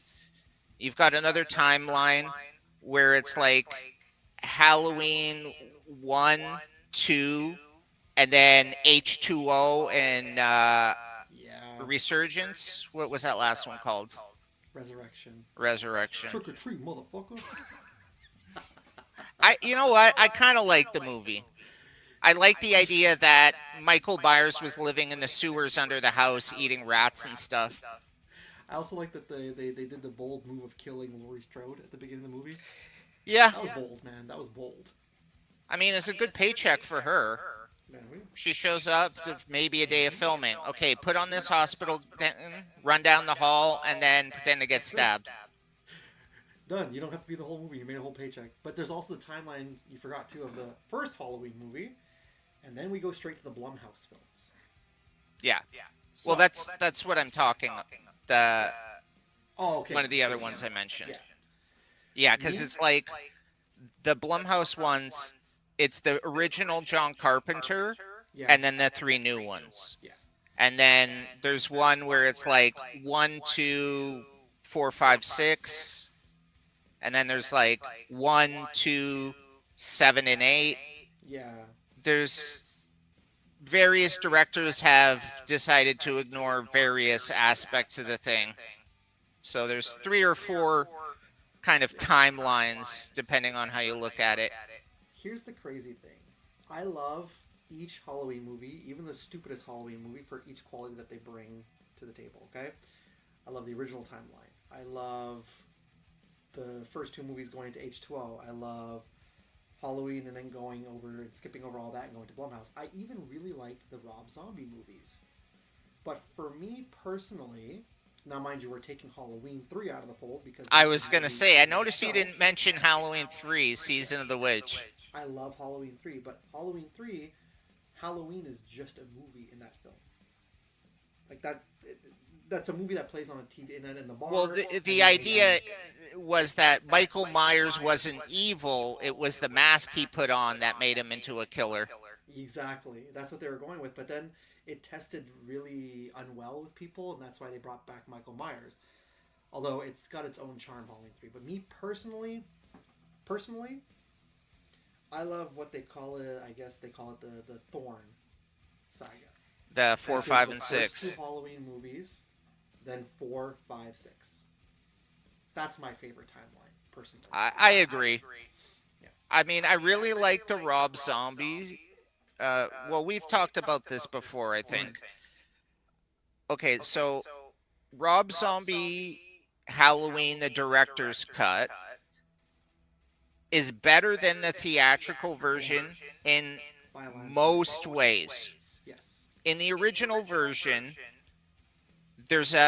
he's being transferred from a psych ward to a prison, and it's during that transfer that Michael Myers kills the guards and escapes. Yeah. In the director's cut, these orderlies drag some woman into Michael Myers' cell, take turns raping her, and then Michael Myers kills all 3 of them and escapes. Do we need a gratuitous rape scene? No, we did not need that. And they Not didn't need to whatsoever. show. They didn't need to show as much as they did. No. I agree with you. And I saw ultimately, the reviews- only reason he did anything is because they started to mess with his masks. Yeah, that's it. And the sequel too, there was something else where it's like the director's cut was really good, but there was one thing that it's like, I think the theatrical did it better. Yeah. I remember seeing that in theaters with my brother. My brother was 15 at the time. But thankfully, when I went to go see it with him in theaters, that scene wasn't in there, right? So it wasn't until I bought it on DVD years ago that I saw that scene, and I agree with what you're saying. Like, no, that was a little too much. Even me, I was like, I needed to. I forwarded through that. I was like, I can't. Anytime there's that kind of scene in a movie, especially like the Last House on the Left remake, which is a very good remake, but they lingered a little too long on that. I found. Yeah. Like there are.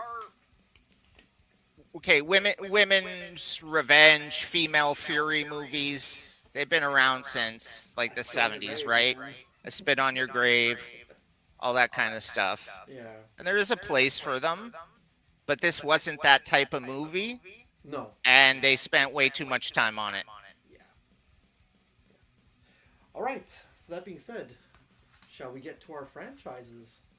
Yeah, well, we already kind of talking about the Halloween. Right. I did write a core list, though. That's the thing. Oh, okay. I don't know. I did a core list.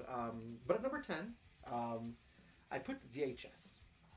I can't really pinpoint one movie as my favorite, but I think That's one of each those- movie has at least one decent segment. Agreed with you. And it's Yeah, one of you those know, things it's that- I never really thought of it as a franchise, yeah, yeah. but it is in the sense that they're like these like cursed videotapes or whatever. Exactly. And it kind of like, for me, it just, I watched the first film, I watched the second film, man, this is like maybe 10 years ago when they were first brought onto Netflix, the first 3 movies. And I was like, okay, these are really unique. Then nothing happened until, I guess, Shudder got the license, and then I just, every year I watched the VHS movies. And after watching VHS Halloween this year, I realized to myself, I get excited to watch VHS every year. Kind of like when they were doing Saw. Like, I wasn't excited for Saw every year, but you know how people getting excited, oh, it's Halloween, there's a new Saw movie. Now it's like, oh, it's Halloween, there's a new VHS movie. I'm getting excited for it. So I that's probably the most, that's the most modern franchise on my list. But it's good. And I also watched the most recent VHS Halloween. It has some segments that you're like, okay, but there's this really fun segment in there called Fun Size. And I don't know if you know Too Many Cooks. I've known The some. Well, you know the Adult Swim short film, right? Too Many Cooks? Oh, no, Yeah. I don't. Oh, okay. Too Many Cooks is like a really well-known Adult Swim thing that it takes the whole sitcom premise and then it's like 10 minutes long, and then it goes like deeper and deeper and gets darker and darker as it goes on, and then it goes back to the beginning again. The guy who wrote and directed Too Many Cooks did Fun Size for VHS. I was like, I see where the humor comes from. And I think it was also kind of inspired by a scene from Bob's Burgers. I don't know if you remember the episode Bob's Burgers, where they go to this other town and they're like full-size bars. They're like, take one candy. So I was like, kind of inspired a little bit by that, so worth it. But yeah, VHS is a fun franchise, so. Yeah, that's what I got there. Do you want to number it or just talk about basically? Just talk about them. Okay. What do you got next? Or I don't know if you have a 10 or if you just have a couple. I got 10, so. I just, like I said, not in a Cool. list order or anything like that. Just kind of written out. So sorry, what did we do? Halloween. We just spoke about Halloween and VHS now. Was there something else or? Well, I got a list if you want to go from my list. You know what? Our lists are probably very similar. Cool. Like if I'd say something now, Nightmare on Elm Street. Yeah, definitely. So, okay. Spawned way too much franchise for a movie about a child rapist who kills kids in their dreams. Well, that takes care of one of the franchises on my list too. Yeah, Friday the 3rd. I mean, Nightmare on Elm Street. That's why I didn't put that on my core list of like horror movies, because when you think Nightmare on Elm Street, you think the franchise as a whole. Right? Yeah. For better or for worse, yeah. Exactly. And like, Now you're playing with power. That's right. See, one of my favorites in my collection, dude. I don't know if you could see that, but is the NES style Freddy right there. Oh, nice. Which only got a figure because of the Angry Video Game Nerd review on the game. So yeah, definitely agree with you. Okay, I'm gonna take a little sidestep here. Yeah. I know it's not technically horror, but it is rooted in horror, even though it's more of a comedy and stars comedy actors. Ghostbusters. Mm-hmm. You can't talk horror, you can't talk Halloween without Ghostbusters, right? I mean, towards the end of that first movie, where Gozer is like taking over their bodies and destroying the top of the building, like that's pretty scary. Well, even in the second one with Vigo the Carpathian, Yeah. he turns Ray into whatever the hell he turns Ray into. Right? Now, I'm not talking about the what year was that? 2015 or 2016? The Answer to 2016. Call? I don't know. You know, that one wasn't bad. I watched it recently. The problem with it is they focus too much on the comedy. Yeah. Ghostbusters was kind of like, because what's that guy's name? Dan Aykroyd. Yeah. He's big into the supernatural and the paranormal, and I think that it carried through into the work. Like everything was presented very seriously. But 2016, it was like it was all a joke. It was all like silly and considering the women involved, it should have been a lot funnier than it was. I agree with you because they're all funny, those actresses, right? You had three SNL cast members. How do you not make it funnier? They had 2 SNL cast members for the original movie, and they hit gold. Yeah. You know, but I loved Ghostbusters Afterlife.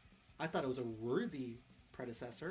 That's Although Frozen Empire was like, Yeah, I haven't seen the Frozen Empire. I did like the Afterlife, but have not seen Frozen Empire. You know what I did like? What's that? The Ghostbusters: The Next Generation, the cartoon show. Oh yeah, that one was yeah. There's like a guy in a wheelchair that had like a special like fucking photon tank or something. I think the only one that came back was Egon, right? Yeah. That was a good show. You know what's funny? A lot of Ghostbusters fans don't like that show. I don't find anything wrong with it. I thought it was cool. It was kind of like your Men in Black show. It was like your Godzilla show, but Ghostbusters, man. It was fun. It was good for what was on the air at the time. Exactly. Hit me with your next one, Spoonie. I should be keeping track of which ones we're already listing. So we spoke about Halloween. We spoke about VHS. We knocked off 2 off of our list, Nightmare on Elm Street. And then I just spoke about Ghostbusters. Well, I mean, I could go on about Hell House LLC again, There you go. considering the 5th and final movie just came out. But no, I want something a little different. Let's see if it's something on the list, because like that we can knock that out together too. If you want, I can go to my next one if you have. No, I realized I was going to say Aliens. Aliens. Off my list. Yeah. Because, okay, that 4th one, the Joss Whedon one, Alien Resurrection, with Winona Ryder and Brad Dourif's in it too. What a waste. But it still has its charm. It does, but it's got the Joss Whedon humor. Yeah, it does. Okay, my question to you. However, Alien Resurrection or Prometheus? Oh, I actually liked Prometheus. A lot of people hated it. I loved it too. I thought it was great. But a lot of people would say I take Alien Resurrection over Prometheus. I've heard that. I was like, okay. No.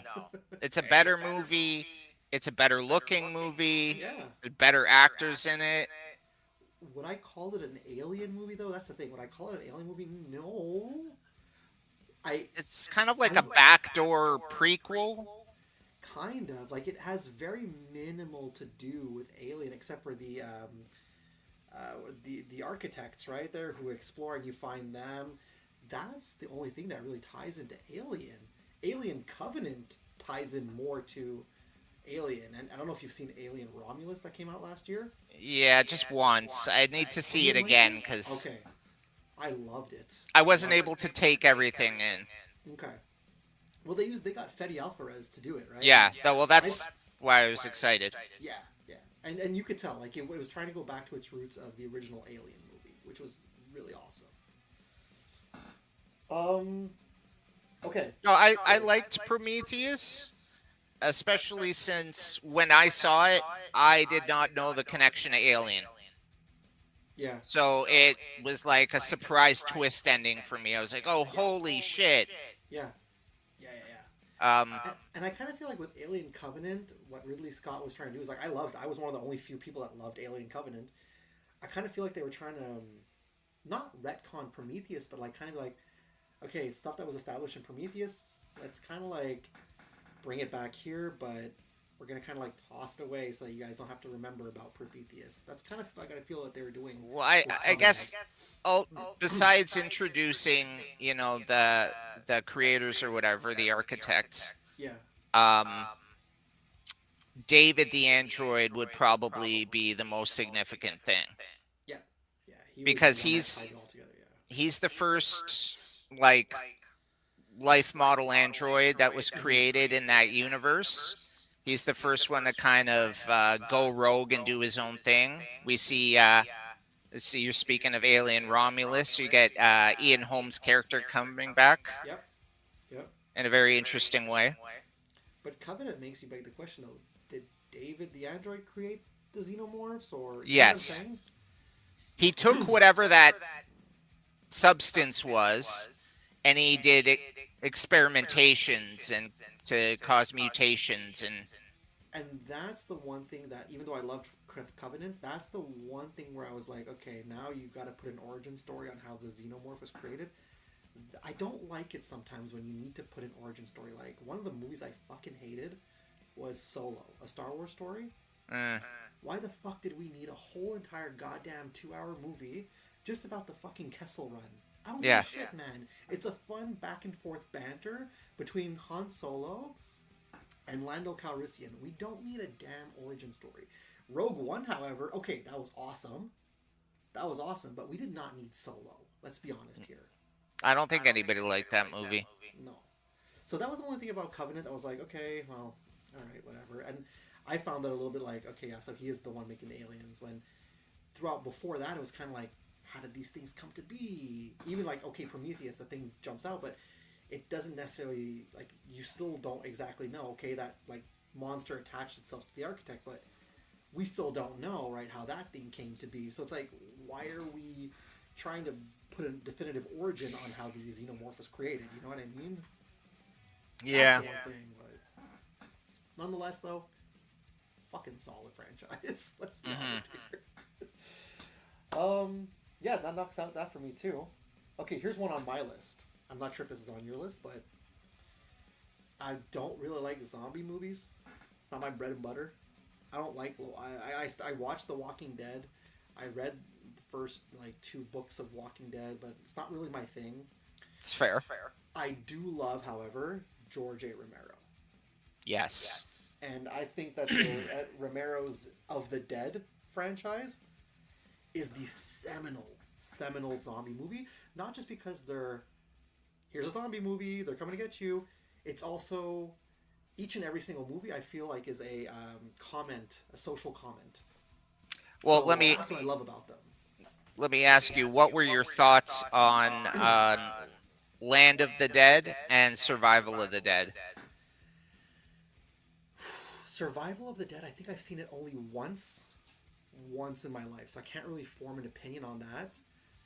But I when Land of the Dead came out, it came out at the same time as the remake of Dawn of the Dead. Right. And I preferred Land of the Dead a lot better.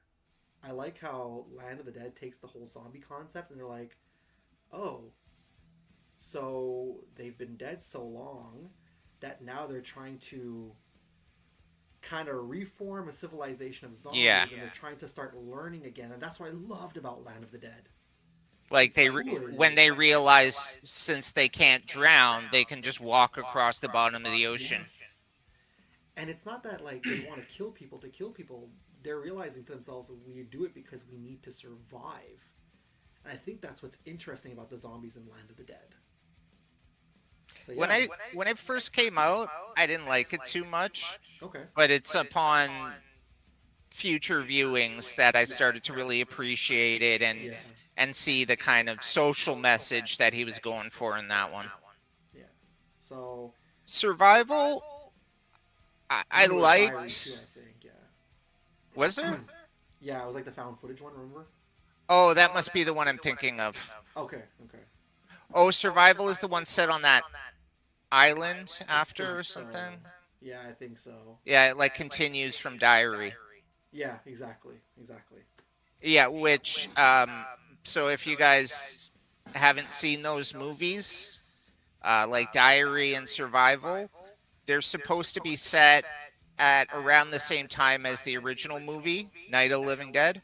Yeah. So it's just showing you, like, well, in that movie, this is what this group of people were doing. They're hiding out at a farmhouse. These other people were on a art cross-country thing or whatever. Mm-hmm. So just expanding upon the world that he's already created. Yeah. I feel like okay. You know what? Let me knock out these three last ones that are on my list because I feel like these are on your list too. Okay, maybe not. Maybe two of them. Maybe not three, but basically we've taken a look at everything on my list that is on yours too. My last three that I have to talk about because we already talked about Halloween. You can't have a horror movie franchise list without Friday the 13th. Mm-hmm. Let's be quite honest. Jason Voorhees. If we all know that when it comes to fucking slasher movies, if you have a big three, the big three are Michael, Freddy, and Jason. Unfortunately, Leatherface gets overlooked all the time, but that's because I feel like he's more a horror icon than a slasher icon. Those are the big three. And you cannot have a horror franchise list without Friday the 13th.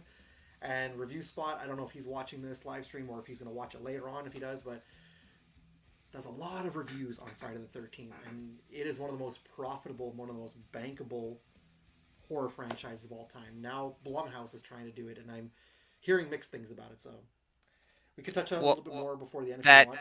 2008 remake was terrible. Awful. I don't. As long as they make it better than that, Yeah. they'll have a chance. Oh, no, wait. You know what? I had one extra one because we didn't talk about this one yet. So the other one was Universal Monsters. Mm-hmm. You sort of mentioned that earlier, but yeah. Honestly, the only thing to talk about in this case here is if you want to watch good monster movies, go check them out. I know they're black and white, but there's a charm about movies like that. And I know they're like close to 100 years old, the majority of them, but hey, they still hold up today. And if you guys love comic books, literally, if you love comic books and superheroes, Spoonie and I have spoken of this before. A lot of those comic book characters come from their bases rooted in the Universal Monsters. So think about that. I was disappointed that the Dark Universe didn't take off. You know That it it began forced with right Tom away, Cruise though. Mummy. Yeah, but they forced it right away, though. They're like, here's the Dark Universe. No, put your movie out, see how it does. If it doesn't do well, cool. But if it does well, then be like, okay, guys, here's our Dark Universe coming. Well, I think they retroactively said the movie Dracula Origins was going to be set. Yeah. Okay. So I guess technically there are two movies. But yeah, it's that Tom Cruise one was such a stinker that they're like, no. But then when they got another chance with The Invisible Man, That was good. that was fantastic. But did you see The Wolfman? No, I haven't. And Not I haven't good. seen it. Not good at all. Yeah, that's what I heard. It's not even like it's not even like really a wolf. It's more body horror type thing. That's what I So heard. this family's moving across the country. They find some wrecked car. They go to investigate. The husband gets attacked by this monster. The monster starts chasing them, but he's also transforming. So he has to. Yeah. So then he has to kind of turn into a monster so he can protect his family. But then he's too lost in it, and they have to kill him at the end because he's coming for them. Nah. They couldn't even, like, Invisible Man, they coached a lot of it in the terms of, like, an abusive relationship. Yeah. Yes. How even if the person isn't in your life, they're still affecting you. And there's a lot of They people could like have that. done some kind of domestic violence thing with the Wolfman. Like, when this thing happens to him, he becomes violent and abusive. Yep. And it was just pretty standard, boring monster movie. Yeah. If you want to see a fun reimagining of the Wolfman, the one from 2009 with Sir Anthony Hopkins and Benicio del Toro, not an incredible movie by any means, but it's a fun film. It is. Yeah, I liked it. Yeah. So that's that. And then I got two left, and I think this is both on our lists. Pick your poison, whichever one you want to talk about first, but I'm going to mention them both at the same time. Scream. Yep. And The Evil Dead. That takes care of my whole entire franchise, and I think we have a similar list, man. We were talking a lot about Scream before, and we were talking a lot about Evil Dead before, and I think these, like, all these movies we've talked about in terms of franchises, I was debating putting the Toxic Avenger, by the way, franchise, but I was like, no, it's Like you said, it. first movie. Yeah. Yeah, didn't make sense, you know. And then I was like, okay, the of the Dead films, they're so good, and if you want good zombie movies, but yeah, honestly, man, and Evil Dead, like, here's the crazy thing. Like, we talked a lot about Scream before, so that's fine. But Evil Dead, the original movie's a masterpiece. Okay, the second movie works as a standalone movie, and it's a masterpiece. The third movie is so fucking bonkers, hilarious, and crazy. Army of Darkness. Exactly. It moves away from horror, goes more fantastical comedy, and still works as its own film. Yeah. Evil Dead from, was it 2013 or 2012 Yeah. by Fede Alvarez? Holy shit, that was an amazing remake. Yeah. And Evil Dead Rise, I had no expectations going into that. I was submerged in the whole movie the whole time. So I'm literally going to say this, and even Ash vs. Evil Dead, the TV series, I don't like saying this about things, but that's why it's number one for me as the greatest franchise of horror of all time, Evil Dead. There is not one bad movie No. when it comes to the Evil Dead. Every Now- movie is perfect, I find. That's Evil Dead Rise. I like the movie a lot. Mm-hmm. I thought the effects, like, the movie was insane. It just, okay, I have seen the show, but it still felt weird to have an Evil Dead movie set in a major city. For me, Yes. the cabin setting is like inseparable from the concept. Yeah. But I like the fact that basically what it was is, basically they found the book, right? And then I like the twist at the end, though, because the beginning of the movie is basically happens after everything that happened. So back to the cabin in the woods. So I kind of feel like they did take a chance with this movie. And they took a risk. And again, it's probably the weakest of all the movies. Yeah. But still a fantastic film. There were some shocking moments in there. Yes. But you could also tell it was made by fans of the Evil Dead, for fans of the Evil Dead, but in a more modern setting. So I agree with you. The whole city vibe was, it was weird. It was weird, but that fucking amalgamation at the end, dude, of the mother and the kids. What was that, right? Hey, as long as they don't do Evil Dead in space. When they go to space, you know they've jumped a shark. Yeah. Because a leprechaun went to space, Hellraiser Jason went to Voorhees, Hellraiser. I'm surprised Chucky hasn't gone to space yet. Don't give them ideas. Well, no, your Leprechaun also went to the hood and then went back to the hood. Okay? Yeah. You see how bad that franchise is that neither of us spoke about that movie on any of our lists. Honestly, maybe the first one was considered a horror movie with Jennifer Aniston. Yeah. But in my book, they've all been comedies since. You know what we should do, since it's November, it's the in-between before the holiday season? We should count down the worst fucking horror movies and franchises ever, dude. Oh god, that's gonna take some work. Yes. Because, do you put Wishmaster on that list? Oh, yeah, you do. Have you... Well, I'll send you the stuff later. It's a movie called Wish Upon. No, I've never heard of that. Oh, it's terrible. Red Letter Media has a hilarious review where they take it down. Oh, man. I'll forward you the thing later. Yeah, oh, yes. Guys, that is our countdown today. I know we spent more time on our core list, but obviously it's because we want to talk about the movies. I just want to, I don't know, you said you want to talk about just rapid fire your honorable mentions, right? So if you don't mind, I'm going to just take the quick opportunity when it comes to my core list of the horror movies. Yep.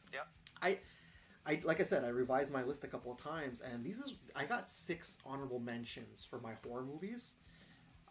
In no specific order, just randomly put in here. Killer Clowns from Outer Space. It's so campy and bonkers, and I have chlorophobia, which if those of you are not sure what chlorophobia means, that's an intense fear of clowns. But for some reason, the Joker, he doesn't look like a clown to me.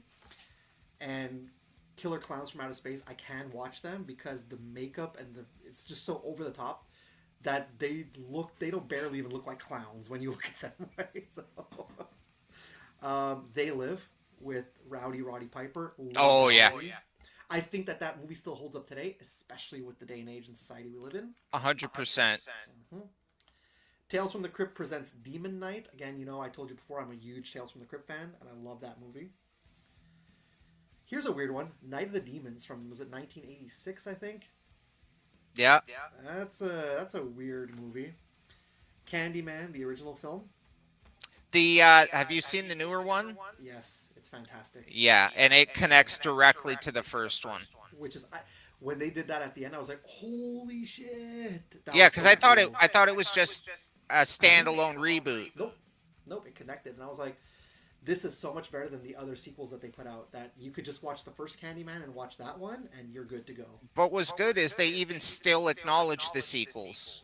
Yes, that's true. Right, that's I think true. they talked about like the Hangman's Daughter or something, and yeah. So it was a beautiful, beautiful film, right? And my last honorable mention, I was debating to put this on the core list because I know you said you love sci-fi horror. I'm not the biggest into sci-fi horror, but this movie is just a mastery in special effects and horror. Is The Thing. John Carpenter's The Thing. yeah, absolutely. Yeah, so that's my honorable mentions. I don't know if you have any honorable mentions that you want to shoot off rapid fire or. Okay, so I did like the movie. It's called As Above, So Below. Yes. Okay. Yeah, you mentioned that. It's a found footage. Like, it's about a group of friends, tourists, in France, Yeah. and they pay some guy to take them on a tour of the catacombs. You know, where under France they've got miles of tunnels full of human skulls and stuff. So they pay some guy to take them down there, and then they get caught in. Basically, they each get caught in their own personal hell. Is the easiest way to describe it, maybe? Yeah. Obviously, The Thing. Because the thing I feel is more sci-fi than it is horror. It's horrifying to look at, but it's more of sci-fi, no? Wouldn't you say? I mean, it's science fiction, but you could say there's some Lovecraft elements to it in terms of how the creatures look. Obviously, it's a body horror movie. Yes, yeah. First and foremost, yes. I'm drawing a blank for honorable mentions. I guarantee you, as soon as we end the stream, I'm going to be like, Oh, crap, this movie. I'm just trying to think what's other stuff I've seen recently that has been good. Over the last year or so, I've become a fan of, been watching more of these old Italian horror movies. Oh, the Giallo, okay, yeah. Either the slashers or the weird, like, demonic ones with witches and stuff. And there's something that's, I don't know, it's kind of quaint. It's nice to just watch a story about a killer trying to kill this couple. Like, they stumbled upon something, and now this guy, and all you see is his black gloves and his knife, and he's chasing them, and They're and I love that some of the Giallo movies, they kind of try to do like, they kind of like to mislead you as to being like, oh, this is a sequel to that American movie you love, which is not the case. no, there were a lot of naming issues with some of that. Yeah. Alrighty, so I know that it's November 1st. We were supposed to do this last weekend, but I had some errands to run, so that's why we're doing it today. But we'll probably do another stream for this month also, right? Because we try to do this every month. We got 2 more months left till the end of the year, so let's give them what they want. Let's give them 2 more streams. I don't know, what's 3 weeks from now or 2 weeks from now? Let's see. 3 weeks from now will be 22nd. The 22nd. All right, let's go back. Let's come back on the 22nd, and then I don't know if I celebrate Christmas, and it's not something I spoke to you about. I don't think, but I don't know if you celebrate Christmas. If you do you want to do a holiday stream, or would you just want to do random shit? I like the holidays. I'm down for that. Cool. I don't really celebrate so much Do you want to watch more since paranormal videos in December? that's good Christmas too. paranormal video watch through. What do you think? Yeah. Perfect. We'll figure out what we're gonna do this month. I still think that ranking the worst horror movies is a fun subject, but we'll figure something out. Maybe Spoonie, maybe we can do another. We can spitball each other some ideas, and we can put up a post, see what you guys think. Mm-hmm. Cool. All right. Well, I gotta go run some more errands. Our never-ending errands. Never-ending errands. I'm gonna go pick up the new Rue Morgue that came out today. So looking forward to that. Nice. What do you got going on for the rest of the day? You got some fun stuff going on? Any festivities? Probably gonna be doing a little bit of cleaning, maybe run some errands or something, go to the supermarket, whatever. Normal weekend type stuff. Exactly. I gotta go to. You know what? I gotta go to my office on Monday, and we're having a strike. The Montreal bus and metro system are on strike as of today. I hate when they do that. You know, in Japan, when they go on strike, they let the passengers on for free to be like, hey, we want more money. You want us to work. You don't want to compensate us. We're not gonna allow the passengers to pay. But no, here it's like, no, sorry. The buses and metros are gonna operate from 6 a.m. until 9 a.m. and then not again until 2 p.m. until 5 p.m. And they know all these places, they know what they're doing. They pick the right time of year to do it. It's getting cold. People don't want to stand outside and wait for a bus. So, hey, guess what? No buses or reduced service. And November, it sucks to say, but November is the time of... November and December are the two parts of the year where stores become busier. Where a lot of people are out more, going to parties more. So it's like, they rely on public transportation, man. I So remember... That's horrifying in its own. You want to hear horrifying? A couple years ago, well, I was born and raised in Toronto. And, I don't know, maybe 10 years ago, they were having like a garbage strike. And, of course, they did it in July, the peak heat. Yep, that's... And yeah, of course. People were taking their trash to public parks and just throwing it in there. And at night, you could hear rats. You could hear them crawling.